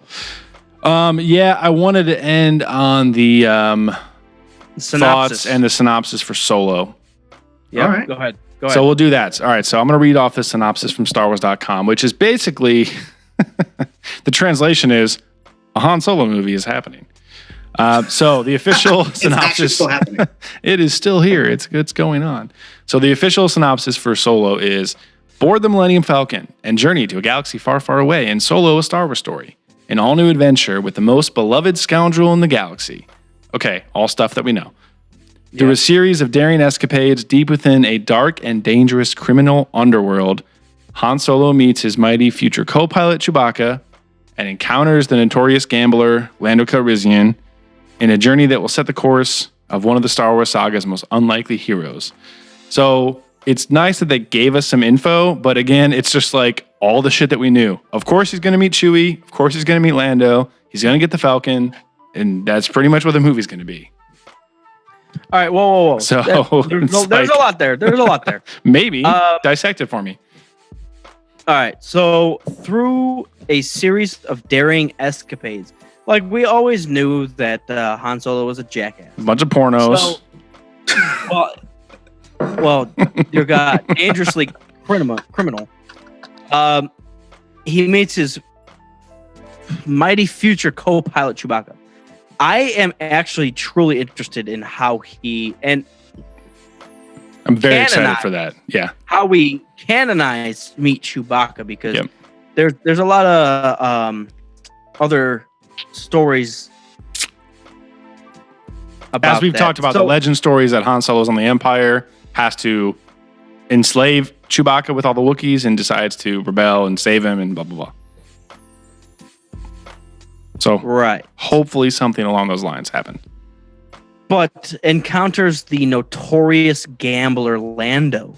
That makes me think that he's like Jabba the Hutt. He's just known for playing craps. Hey, listen, I lose a lot. Watto's a bitch, but Lando is Kerner. He's just rolling the dice all the time. He's known for rolling the dice. I just think when they do Notorious Gambler, I feel like it's something between Watto and Jabba. Watto. If only.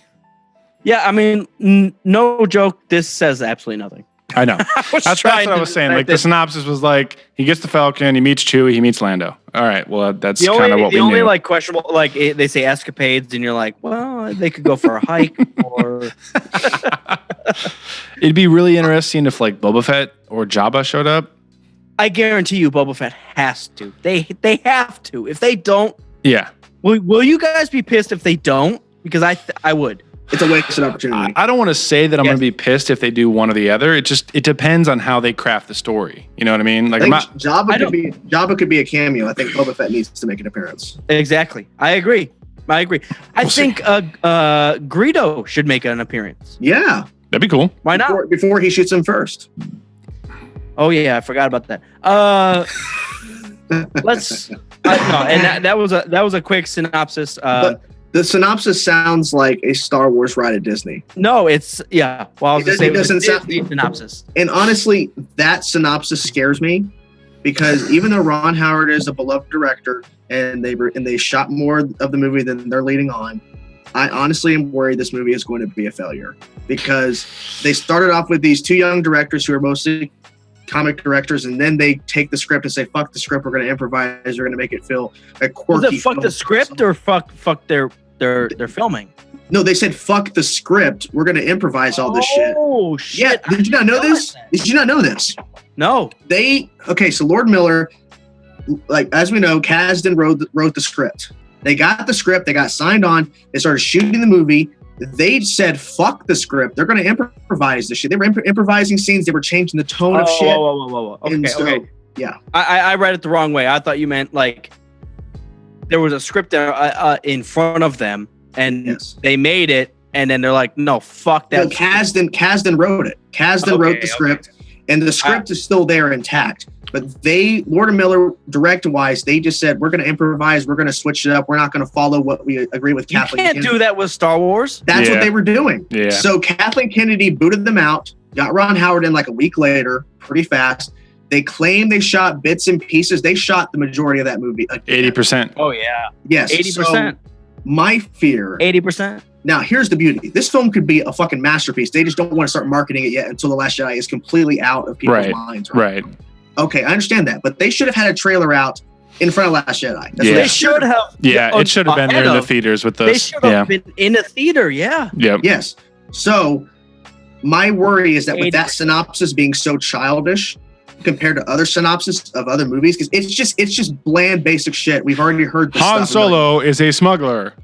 Yes, that's what it is. That's the synopsis. Sometimes does bad things. My fear, Disney is trying to downplay this because Disney knows this movie is not going to. Right. That's my fear. I'm hoping to God they're downplaying it now because they don't want to. They don't want to like shoot their load out ahead of time.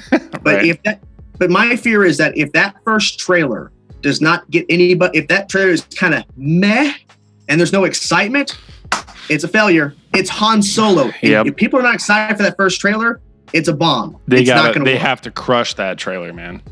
Yeah, the trailer has to kick ass. And if you see reactions of people on YouTube, you hear the people on Twitter and Facebook, and they're just kind of like, okay, that's not good. That is terrible. No. So we have Ryan Myers saying a Palpatine cameo or reference would be cool. Nope. And along those lines, I would disagree. But Nope. whoa, not a Palpatine, but an Emperor. No. Not cameo, but an Emperor reference. I think would be perfect. Oh, reference, Yeah. sure. Yeah. Yeah, was I rumored think that Vader's gonna be- I'm legitimizing what he was saying, but I think a Emperor reference in the Solo film would solidify so much that like even peasant bitches like Han Solo and gamblers like Camo Calrissian. They know. But it's rumored that Vader's going to have a cameo in the movie, and I don't think that. No, I don't. please God, no. No, I'm saying is I don't want it because it Yeah. doesn't make sense. I hope Yeah. not. But if they mention Vader, because he's at the forefront, if they just say his name, Lord Vader was here recently, or something Right, along the lines right. of Lord Vader is in a nearby system, I'm fine. But if they shoehorn Vader into where he's a part of the story, it just makes no sense. So Yeah. I would be truly happy because based off the Rise of Darth Vader book that I read, no one knew what Vader was. No one knew who Vader was. Darth Vader wasn't a thing Was he for a like the myth? first. Well, no, just think about it. Like Anakin in the galaxy died, Yeah. and now there's a dark, armored stormtrooper, basically. And even at at the beginning of that book, they call him the dark armored like stormtrooper or something along like the dark stormtrooper. They didn't even know he was a Sith Lord. Like people look at that dude and have no fucking clue. And it's along those lines of that ancient religion. Like as soon as the Jedi died, Order 66, Yeah. Anakin died in minds of the people there. Darth Vader shows up and he's literally just a suited strongman. I think there's so much opportunity for them to in the Solo thing to say, dude, there's that like black suited stormtrooper has been around here, or something devious like that, where the people in the story are ignorant to who Vader is. Yeah. I would love that aspect because I guess it all depends on how, like, what the timeline is of this movie before A New Hope. Like, I guess it just depends on how far back it is, because Rogue One was right before A New Hope. Is Han Solo like a couple of years before that? Is it right before Rogue One? Is it around Rogue One? Whoa. Just think about it though, because Rogue One it bleeds into A Yeah. New Hope. Yeah. So Luke has to be 18. Yeah. Luke has to be 18, 17 in both of those movies. So if we were to put that together, if a Solo movie were to happen, God, it could happen like in the timeline of Rogue One. Yeah, I don't know. That's the thing. We just don't know where it's set. Like they're not being specific on where this movie's set. Yeah. They're just like, oh, it's before A New Hope. We need to see Boba Fett, by the way. We need to see Boba Fett. Yeah. And speaking of what it's set, if it literally leads up to A New Hope, I would be so angry. So, Like leads up to in terms of like being like a they're day or a introducing week bunch of before. characters. It's like, are they all going to die or something like Rogue One? Like all these side characters no one knows about? Yeah. It'll be hard to accept. I think the new guy looks like Solo. It'll be hard to accept him as Solo if this movie is supposed to take place like a year before A New Hope. That just doesn't make any sense at all. 10 years before. Maybe it's 10 years, whatever. Hopefully. Could. But if I see him, drop his shipment at the first sign of Imperial fucking forces or whatever the hell he says in the movie, Yeah. like that's a little too close. I like it. I think that fits perfectly, and I think that's what they're going to do. But if I have Jabba's a feeling on his trail trying to fucking capture him because of that incident, he can't just let that happen and then wait 10 years to like fucking try to capture Han Solo for it.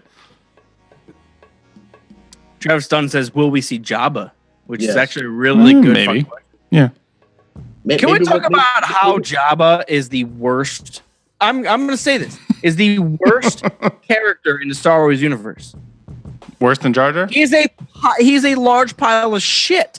And we all look at him like a genius, but he gets choked out by a princess. I'm not saying he's a genius. I just think we'll probably see him in Solo. Probably, maybe that's when he first meets Jabba. Is in the movie. If it's set way before. That's what I was thinking. Yeah. The Hutts are the worst thing ever. Maybe Lando introduces him to Jabba. You don't know. Maybe. Maybe a Jabba reference is what Brian Meyer says. Yeah. One thing that Star Wars has been awesome at is tying in new stuff with a million Easter eggs that, like, you don't even it gives you the feels of the original movie by giving you something brand new. And they can go overboard, just like the fucking dude.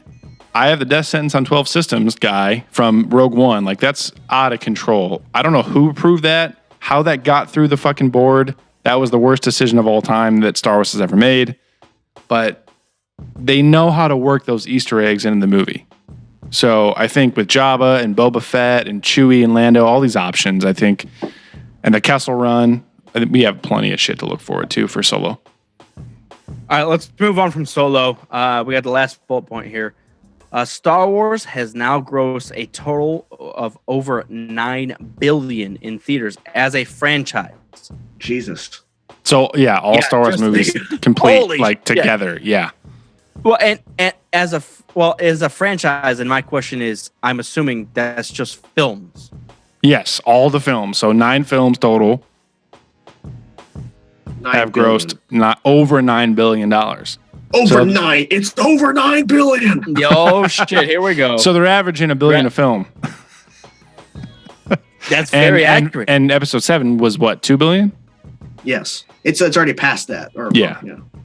Yeah, man. So I mean, it says with The Last Jedi being the most profitable film of 2017 at $1.264 billion. Guys, I don't care what the fuck you think Star Wars is going to be. It ain't going to be what you think it's going to be. Just sit there with an open mind. Yep. And accept what is going to happen in front of your face. Once Star Wars movies are making like $300 million at the box office, then we can talk about how the movies suck. But until that point, put your theories aside, go watch the movie, ideally twice in a row, so you can watch it once and get pissed and then go watch it again like us. And just fucking enjoy the story that got you into Star Wars in the first place. So I do have to ask Chainsaw, like the immediate. So you said once? Yes, I haven't had the time to go see it again. That's impressive. Oh my God. No, and your thoughts and ideas about the movie were my thoughts and ideas about the movie at the second and third viewing. You're way more evolved than we are. You were paying attention to way more than I was. Because I was I was a Star Wars fan before The Force Awakens dropped. But once I saw The Force Awakens, my mind changed so much because because they expanded the universe. I saw 4, 5, and 6 when I was a kid. Then a few years later, I saw 1, 2, 3. At the time, I liked 1, 2, and 3 because I guess new Star Wars, yay! But then I realized the flaws. But I said this in my live stream that in order for you to really appreciate Star Wars, you have to watch the 3 films, the prequel. I'm not saying you have to like them. I'm saying you have to watch them to understand the journey from the Jedi being prominent to them self-destructing. Well, it's the content that happens. Yes, because the story was amazing. The execution, not so much. Exactly. There's 2 stories there. Yes, 7, Rey. I love Rey's character. I never once thought she was a Mary Sue, and I liked Kylo. But I will admit he was kind of whiny. But then after seeing 8, I appreciate where his character's growing. You know, he's not consistent. After seeing 8, I was focusing on everything because I had theories going in. But once I sat down and watched the movie, I said, I don't care what my theories are. I want to see what they do because I want to be surprised. They surprised me. If I wasn't surprised, I would come out and saying, well, I liked it, but I wasn't surprised. They didn't do anything I wasn't expecting. See, I feel like 100% of the people that went in weren't surprised, were surprised, saying Snoke didn't become Plagueis and Rey's parents' question wasn't answered. they were pissed. But you're saying you were the opposite, going in and you're like, I have all these theories and none of them came true. I had the theory of Snoke was going to be the big bad and that Luke's going to fight him or Rey's going to fight him. I had all these ideas in my head of what they're going to do. But then it's like Snoke's death. Kylo's the main villain. Luke dies. I thought he was going to die in 9. I'm like, oh my God. The person you thought was going to die, Leia, doesn't. Right. Yeah, but then they have to unfortunately kill her off in 9. So let me while we're right there. Yeah. I have a dark feeling at episode 9, right when the script, the crawl opens. It's going to say, with the death of Princess Leia. That's what I was saying at the beginning of the live stream. I said they're gonna write her death in the opening crawl because I mean the first thing they're gonna say with the death of General Organa, comma. Yep. To make it the cleanest way to get them out of the awkwardness. Yep. Because because at one of the times I was on the show, I did say the idea of because what if they would have done a Tarkin situation where they did a CG, but it's too soon. It would just be too much, and they couldn't use her much. Right. So but I love the fact that they said was okay. Carrie died. They came back after the new year and they discussed what are we going to do because 8 was already shot. They didn't change the ending. I think that's the best part. They left it open-ended so they can have her die peacefully due to old age, not in a heroic death. She dies peacefully. It's the setup. She passes on being a general to somebody else, and they could open the movie with them honoring and talking about Leia, and not having to show the death or it be a part of the story. It's just something that happened right before, or it happened during the time, and then they just continue, and they could reference Leia, but we don't have to deal with and actually seeing it. Right. They could do it creatively, though. I think if they open the movie, just for creative sake, they open a movie in a space battle, and you hear Leia Organa conducting a space battle or something along those lines. And then it comes down to it's getting worse than we thought. And they fly off, and then it just hits you in a fucking rush of soundtrack. Like, listen, bitch, do you know what the fuck you just listened to was Leia Organa, General Organa's death? No, you don't think they would do that? No, it's too. I think honestly, I hope they do that. It would be perfect. I think it's too disrespectful. Yeah. How? Because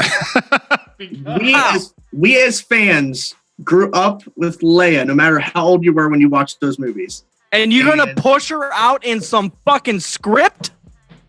You even said it right before. You said that should be the first line in the crawl. Now you're changing your opinion. No. Whoa. To clear that up, I assume that's what they're going to do. That's not what I want them to do. I assume they're going to kill her off in some fucking letters. In a script. In some fucking letters. I hate it. I want them to pull like voice actors and just be like, "Oh, you shouldn't do this," and blah blah blah, and just and then it just like in Poe's eyes, like he knows all of a sudden. Something like that would hit me a lot harder, and I think would not be disrespectful. Nope. Go ahead. Nope. I think it's good because they need a time jump anyways. They need a time jump anyways. So throwing that in there, because like putting 8 right after 7, like within days or hours after 7, I didn't hate because of how the story unfolded in Last Jedi, but it's not my ideal choice. And I think to do something similar with 9 would be risky and just kind of lackluster, especially with the Resistance being pretty much like gone until they build it back up. So a time jump works. If it's a decade and Leia's gone by that time, I think it's sensitive enough that it makes sense. That's my thought. I'm pissed. I think about it sometimes. So I just not to like.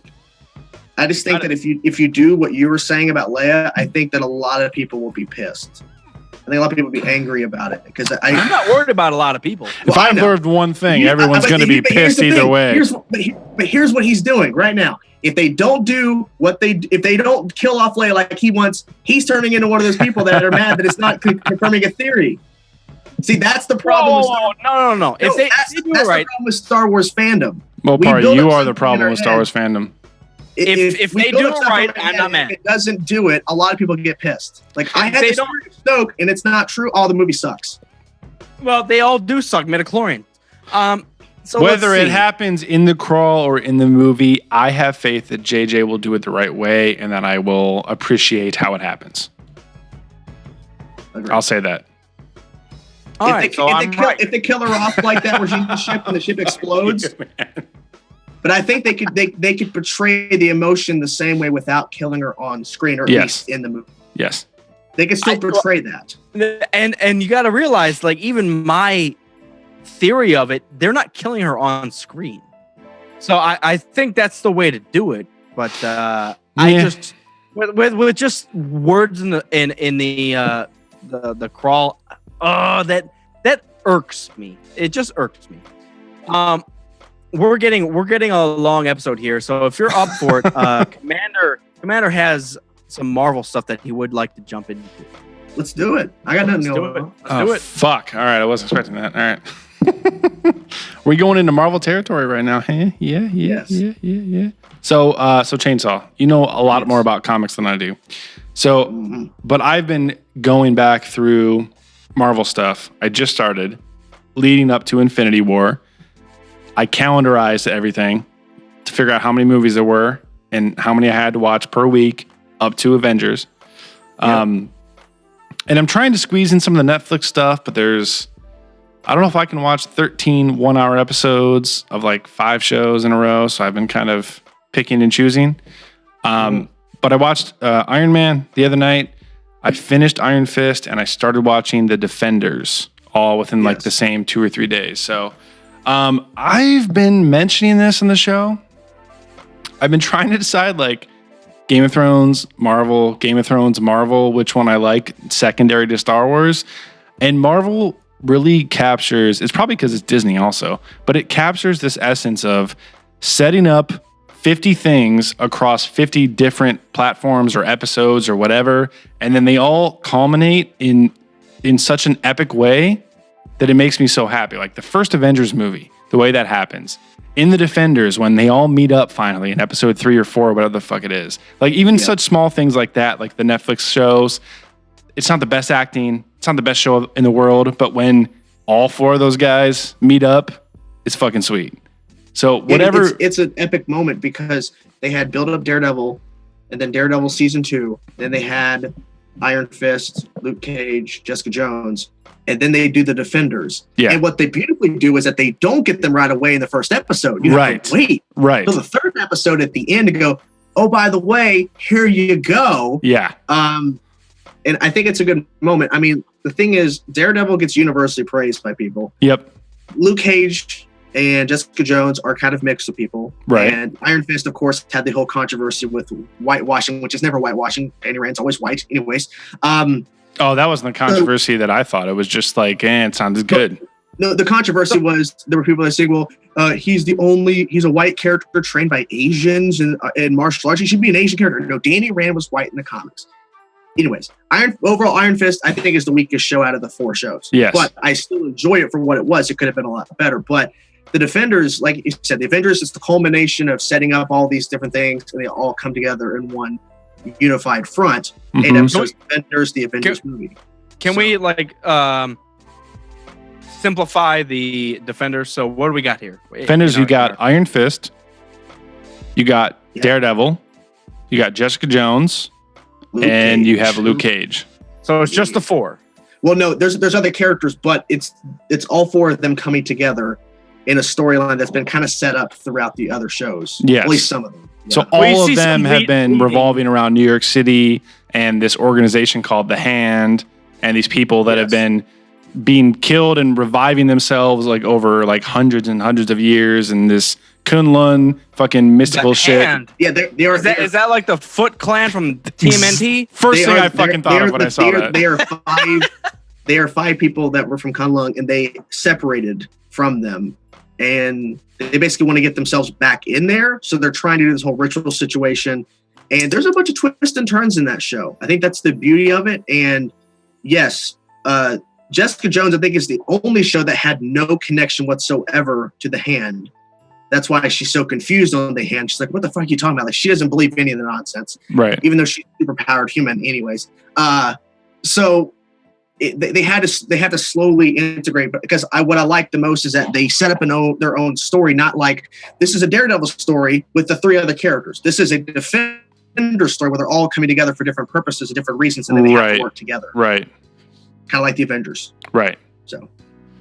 No, man, I'm a fan. I think.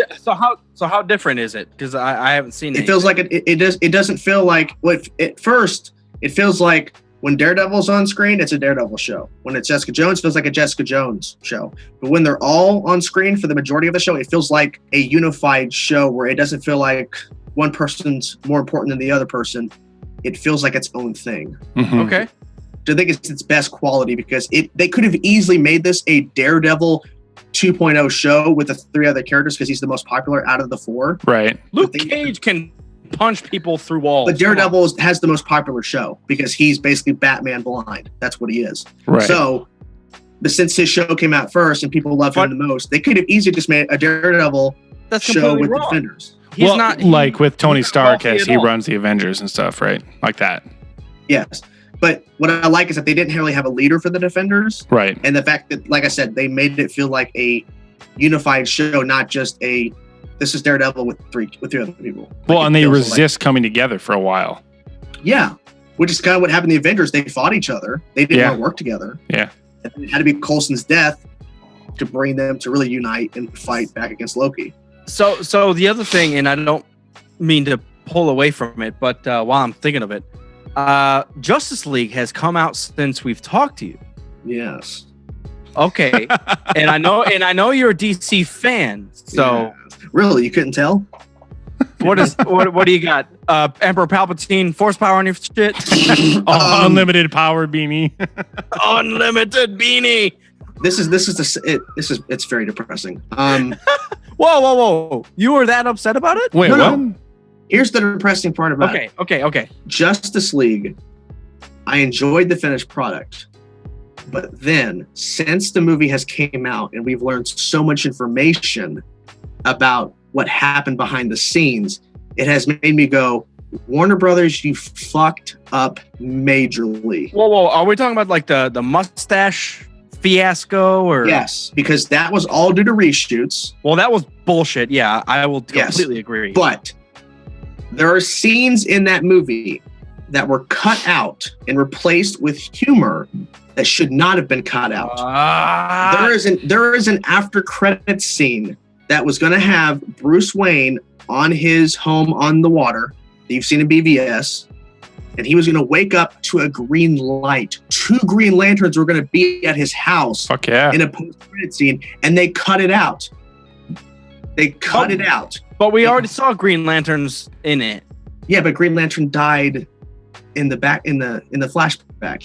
It's a Green Lantern no one cared about because no one knew who it was. Yeah. But the fact that it's canon now. Yes. But this was going to set up Green Lantern Corps movie down the road. Right. And set up a Green Lantern in the Justice League and all that. There was and this has been all wishy-washy. As Superman's death, Superman returns, he has a black suit. They teased a black suit. It was cut from the movie. That was bullshit. Yeah. It was rumored. What they could have done easily, instead of the mustache removal, they could have a fake beard, regardless of what color his fucking suit is. And that could have easily solved the problem. Yeah. And then when I'm sorry. Why the fuck couldn't he just have grown a goddamn beard and cut his beard? Because Warner Brothers is fucking stupid. Oh, I forgot. That's the problem. They hired a new guy to be the new DC president in January. I hope to God this guy knows what the fuck he's doing, because apparently he knows what he's doing. But can he actually do something? I don't know. Man. Because he still has to answer to the people that are still running Warner Brothers that fucked up. Because Kevin Tsujihara, the CEO of Warner Brothers, the main guy, he was afraid that his contract would run out, so he forced Justice League to come out in 2017 to get a bonus check, regardless of the quality of the movie. Wow. He forced it to come out to get a bonus on his salary. He forced it to come out. And they forced Joss Whedon, here, you have 6 months to do reshoots and complete the film, go. So Joss Whedon was a no-win bar situation. Pissed. So the movie, the final product, I enjoyed it, but I'm more pissed off at Warner Brothers because they fucked up. This movie could have made $1 billion in its sleep, but they meddled with it. They forced Joss to do a bunch of shit and so little time. Like that's why JJ who did The Force Awakens, he pushed from the May to December release date because he needed more time. He didn't finish that movie till December, the same month it was coming out. He didn't finish it till then. So you're telling Joss Whedon to come back in, do reshoots, post-production in 6 months. It's impossible. So oh my God, because Pissed. we haven't talked to you for a long time. So like Wonder Woman came out between then and then. I don't even know if we've talked about. I guarantee we've talked about BVS. Yes, but your overall thoughts on BVS was the ultimate cut. The ultimate cut. The uncut. Perfect. Yes, I fucking love it. Mm-hmm. The 30-minute cut, the 2-hour 30-minute theatrical cut, that was all Warner Brothers meddling and moving shit around and forcing Zack Snyder. You can't put out a 3-hour cut. Yeah, you can't do it. They no, completely. The fucking full cut on it was worth it and made the movie a DC movie. Made it darker. Go ahead. Here, Wonder Woman. You know the no man's land scene where she goes out on that field with their outfit for the first time. Yeah. It's a big reveal. Kevin Tsujihara, the CEO of Warner Brothers, wanted that scene cut from the movie. That's the whole movie. This is the same dude that forced Justice League out for a bonus check. That guy should not only be fired, but he should be. He's still in charge, and he appointed a new guy to DC Films president. Hopefully that new guy knows what the fuck he's doing. But it doesn't matter because if Kevin Tsujihara says no, he has the power to say no. The only saving grace is that this new guy, he's worked with the upcoming director of Aquaman, James Wan, because he was the guy that was working with James Wan on the 2 Conjuring movies that were very successful over at New Line. Yeah, I'm very interested to see how James Wan pulls off a superhero film. And also the guy who's directing Shazam, they're in pre-production, they're about to start shooting Shazam. He has worked with that guy too in the past. So my hope is that his connection with these 2 directors, with Aquaman in 2018, Shazam in April 2019, we can start going in a better direction. I'm excited for say Aquaman. That again. So you said, what about The Conjuring in DC? The dude that did James Wan, who's directing Aquaman, directed the 2 Conjuring movies. Holy shit. The Saw guy. The guy who is now the new DC film president worked with James Wan on those 2 movies. Yes. He's the new DC president. The guy who's directing Shazam directed a Lights Out or something in 2016. Same guy worked with him. So the hope Make is DC a fucking DC movie. The hope is that this new guy, a DC president, can hire directors he has worked with in the past or people he can work with and not meddle with, right? And make these movies more critic positive and more audience positive, because Justice League was divisive. Wonder Woman is the only DC, whatever the fuck you want to call it, film critically and audience approved. Yes. The only one. And that's because they didn't meddle with Wonder Woman. They didn't cut anything out of that movie. Well, they kind of did, because they talked about not ever seeing males.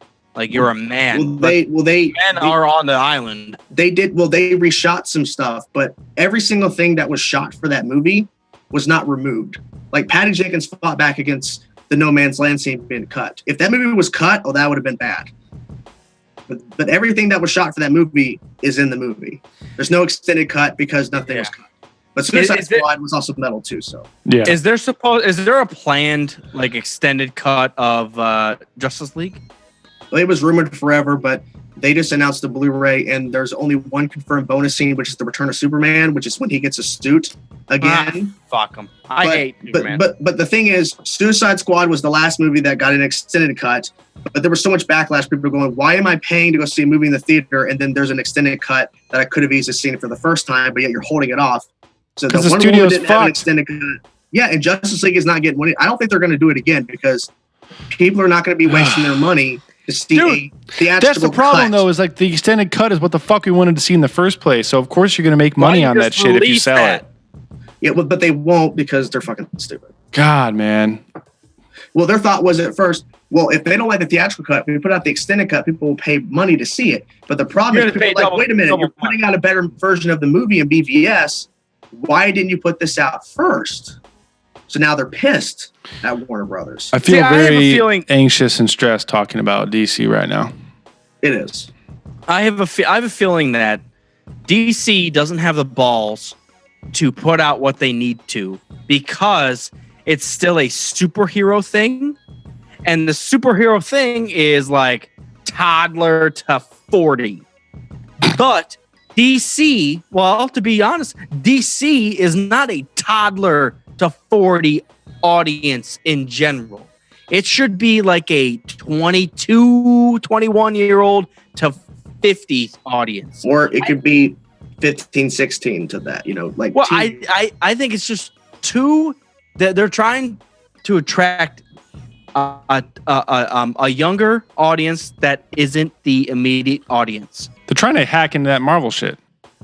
Well, which they should be staying in their lane and doing their own fucking thing. And the studio needs to let the directors do their goddamn thing. That's why they're directors. That's why they're creators in the first place. That's why when Warner Brothers and a director and a writer agree on a script and agree on a vision and what they want the movie to be, they need to let it. They need to let it see it through. They don't need to stop. They need to stop meddling in post production and changing shit and forcing reshoots. Yeah, and that's my original. That was my original complaint about Solo too. I was like, you need to let the creators do their vision. But now that I hear that they were ditching the script and doing improv, now it makes more sense why they got fired on the Solo film. Because they were seeing dailies.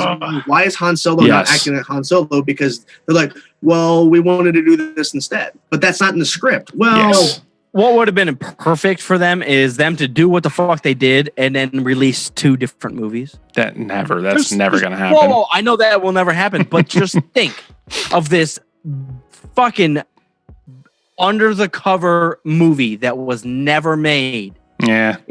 Especially if Solo just bombs. It's not. And we get back to something that was like built up to be perfect. So I don't think Solo will bomb necessarily, but I think you will see the leggings for Solo once the second weekend numbers come in, because if it's a huge drop and it's just not keeping its trajectory, it's just going low, like 60% drop. Like low. Yeah. Like the problem is if like Han Solo doesn't need to open up at $150 million, but if Solo opens up at $100 million and then the next week it opens up at 30, that's not good. And it's Han Solo. See, I have a feeling that it's not going to even be close to Rogue One. No, it won't. I think. But it has the name of Solo. But the question is how much money production wise went into this movie? Like, that's the question. Double of the fucking everything else. Yeah. So if the production budget is like $200 million, marketing, we don't know how much they spend on marketing. I was going to say maybe that's why we're not seeing a lot of marketing shit, because they're trying to cut that. You're going to make your money back. The production budget. You're going to if they hold back on marketing and just put out some trailers, TV spots, and they don't do a lot, then they could save on the marketing. But I guess it depends on how much was already spent when Lord Miller were directing, and then how much money did they spend on reshooting basically the entire movie. Yeah. Because when they were the Golden Globes, Ron Howard was presented. They said the director of the upcoming Solo, a Star Wars story, like he's going to be given credit as director, which means he's directed more than half that movie, which means he's the director. Lord Miller are gone. Well, they already said they reshot 80%. Yeah, well, like that means, but Lord Miller, I don't think they're going to get credit, because I think I wouldn't give him credit. No, I think whatever they shot is going to be used, but they're going to cut a lot of their stuff out. Well, they were trying to do fucking SNL for Han Solo. That's not going to work. Well, with the same thing, I would have, if they're going to be using shots from them, they would have to give them credit. But yeah, No, I think it's a shit show. I really don't know what to expect. I don't think anybody knows what to expect from the solo film. That's the biggest problem. The fact that people are questioning that shows that they have failed with marketing or attempting to do anything with this movie. Well, I don't know why they're holding. Maybe Ron Howard is still working hard in post-production and they're not ready for a trailer. But there's rumors every fucking day now. Trailer coming soon. Super Bowl is what? Super Bowl this Sunday? Is it this coming Sunday? Next Sunday. Yeah, well, that's what I'm saying. No, it's in 2 weeks. Coming Sunday. Oh, but 2 weeks. They could easily do that. They could do that, or they could put it out before the end of January. But they should have put out a trailer before The Last Jedi. Teaser. They should have. Yeah, they should have put out a teaser, then a full trailer in front of Black Panther or something. Yep. Get the ball rolling. But I don't know why they're waiting so long to do anything. Like, they keep teasing it. Why can't they just give us something? Just put it out on YouTube. I don't know. But maybe they're worried just like we are. Maybe they're so scared of whatever trailer they're working on. They're like, oh my God, if this does not hit. Oh my God, if this is not good. They probably just should have bit the fucking bullet. And when they fired Lord Miller, pushed it back to goddamn Christmas. And just keep all the Star Wars movies at Christmas. And I think I don't think it's too late for them to push it back because there's no official marketing yet. Yeah, true. I know. I think we all agree that if they were to push it back and it was a better movie, it's fine. I don't want you to put out some bullshit in April or whatever the fuck it is. May it be better than it was in April. Fuck off. Stop. I truly agree because it's not something you can mess with. It's Star Wars. Right. Yeah, it's on another level, and you need to shut the fuck up and make it right. I don't care how long it takes. It's not a video game where you can just add DLC. Nope. It really isn't. And we've even seen how a video game with adding DLC works out. It's still not that fucking great. It's heroically bad. Adding DLC is basically an extended cut, which if they don't knock it out of the park, if they don't feel confident, which they don't sound like they're confident with that really crappy synopsis and no trailer yet, they need to announce like right now we're pushing it back to December because there's no official marketing. Because see, that's where Fox fucked up. Fox puts out a New Mutants trailer. They push that movie back till 2019 after a trailer is already out. Yeah. So they no one's going to remember that trailer. They kick themselves in the balls. Like everyone's like, oh my God, this crazy horror mutant movie, and they push it back. They have no official trailer. Push it. Like what they could do a little bit of a teaser. Like how do you even have that trailer to put out? And you're not even fucking ready. Well, they put a trailer out, they did some test screening and they weren't apparently happy, so they pushed it back. Here's my thing. If what they could do is they could put out a teaser and at the end of the teaser announce December. Push it back then. Put out a teaser giving us a little taste, and then at the end it says December. It doesn't say, or they could just put out a statement before the trailer drops. We're dropping a trailer tomorrow. We're pushing the movie back to December, but you're getting a trailer tomorrow. That would at least set us up for we're finally getting a trailer, but we're going to wait. Yeah, we're going to give Ron Howard more time. Yeah, because I feel like with them rushing him back in to shoot 80% of the movie or more, you're not giving him enough time. That's my guess. Yeah. Man. It's all fucked, man. I have one last thing, man. Yeah. So I always put the guests up against something. Oh. And this is going to be easy for you, I believe. So Marvel and DC, one superhero each. Yep. What do you got? Favorite or my favorite, or what are you asking? That's the question. I'm not. One hero from each. This is the Sam Adams asking this question right now. I will just say a favorite because Batman clearly on one. Favorite for each, yeah. DC, Batman easily. Marvel, I honestly I flip back and forth, but I think my favorite Marvel character, I think, is Spider-Man.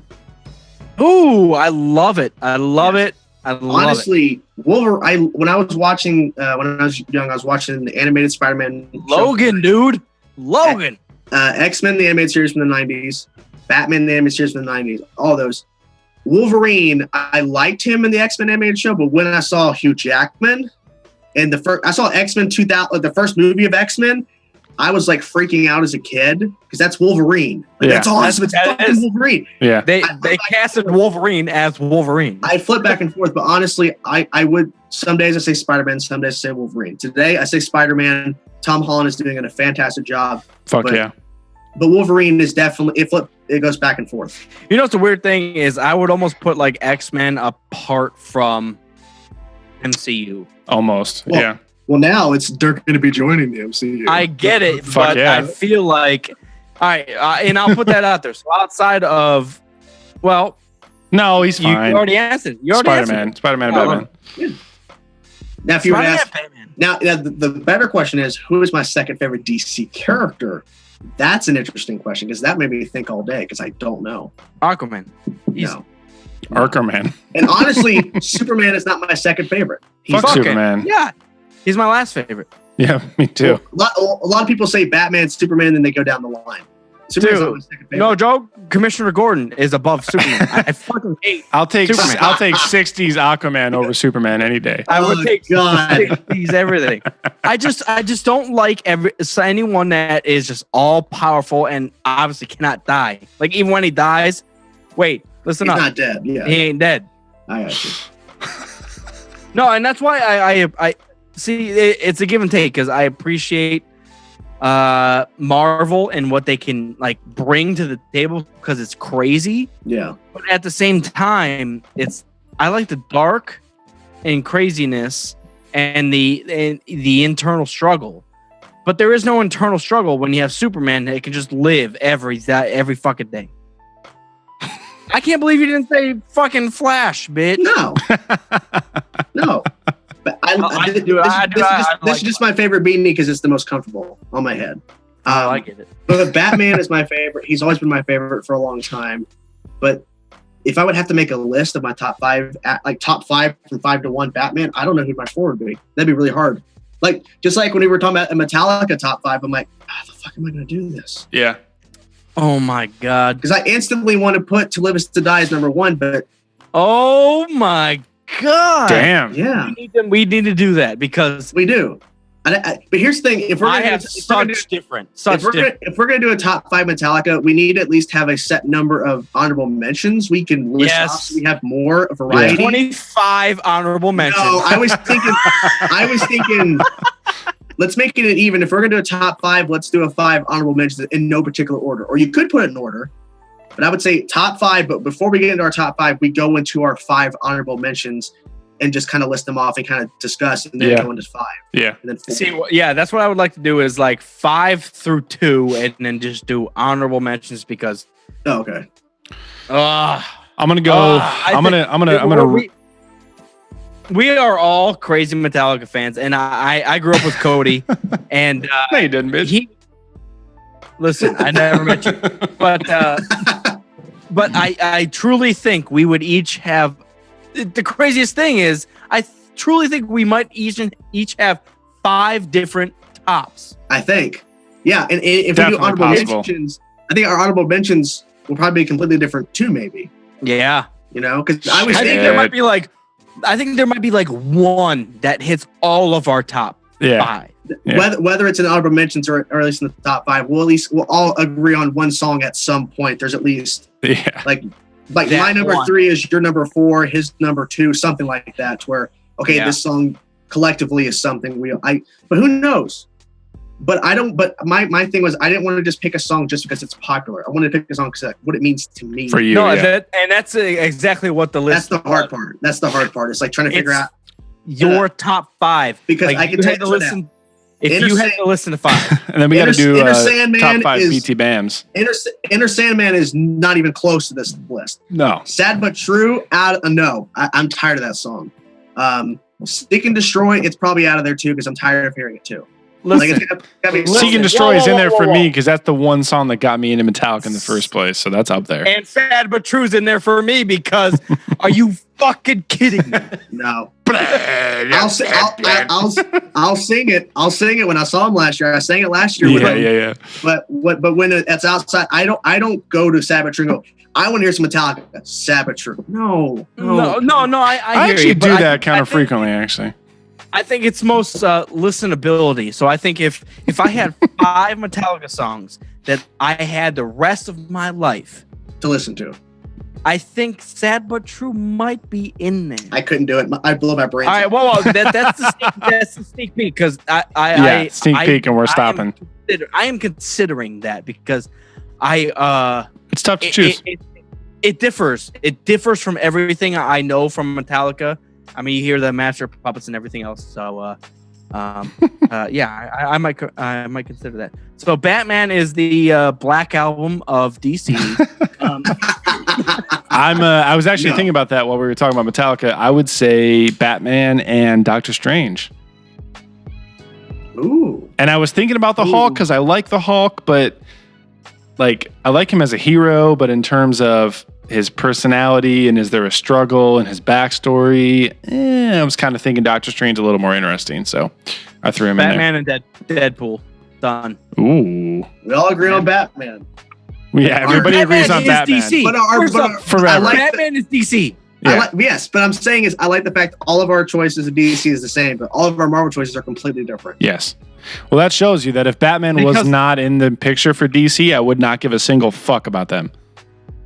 Damn. Oh. It's just for you. I'm just fucking around. The issue is because the other fuck that we should consider is Superman. No, who is fuck him, dude. A bitch. Okay. Yes. All right, guys. In any we case, appreciate you guys for tuning in. We got Chainsaw on the motherfucker over here.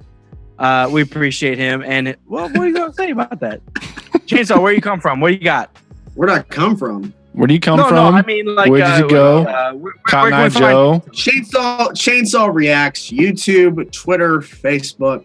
That's where I'm at. Just chainsawreacts.com/internet. I wish I had a fucking website. I'm not cool enough to have a website. You don't need one, man. Just all the profiles at Chainsaw Reacts. Yeah. I'm gonna start selling merch soon. It's gonna be fuck Rogue Squad Pod on the shirts. Yeah. Dude, I would legitimately pay for that. We actually might steal that idea and make that as our own merch. A chainsaw being chopped through your logo. Just fuck this podcast. Yeah, fuck the podcast, bro. They don't go to town on shit on this podcast. I'm for it. Point? Well, I'm for it. Anti-Superman League. I'm for it. Batman sucks. Chainsaw, you know we love you, man.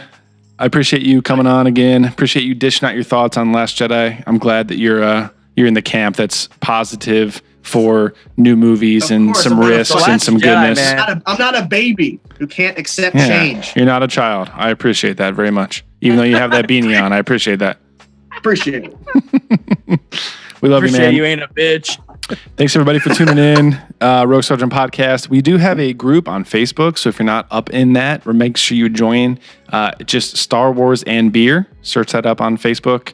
You know, anything Star Wars and beer related is fair game. Even ridiculous prequel memes, they can go in there. It's all good.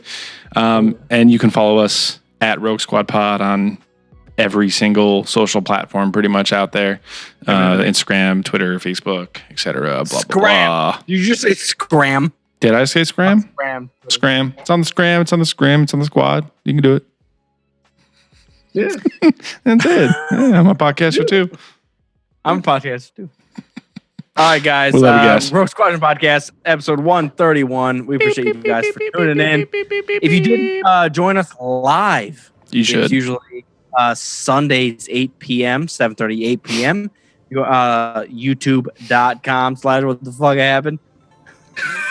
Guess what? It's Rogue Squad Pod. Congratulations. Exactly. Rogue Squad Pod. You can join us live as many guys or humans did tonight. And we appreciate you guys reaching out, honestly, because we like to hear different ideas. I'd like to hear your terrible thoughts on Last Jedi. And oh yeah, you already said terrible. Luke was a All bitch. right, guys. Episode 3 at what? Yeah, you thank cheap. The meltdown has happened. No, he caught it. right, man. We appreciate everything. Oh fuck, that was fun. You coming out? We do need to fucking do the Metallica thing. We were hoping to do it for your show, so we that's why we were kind of confused. I was confused too, honestly. So we Metallica and the PT Bam one would be fun too. My initial thought was we would do the top 5 Metallica thing for your channel. Yes, I know that. But the confusing part was, like, I thought we could do like a live stream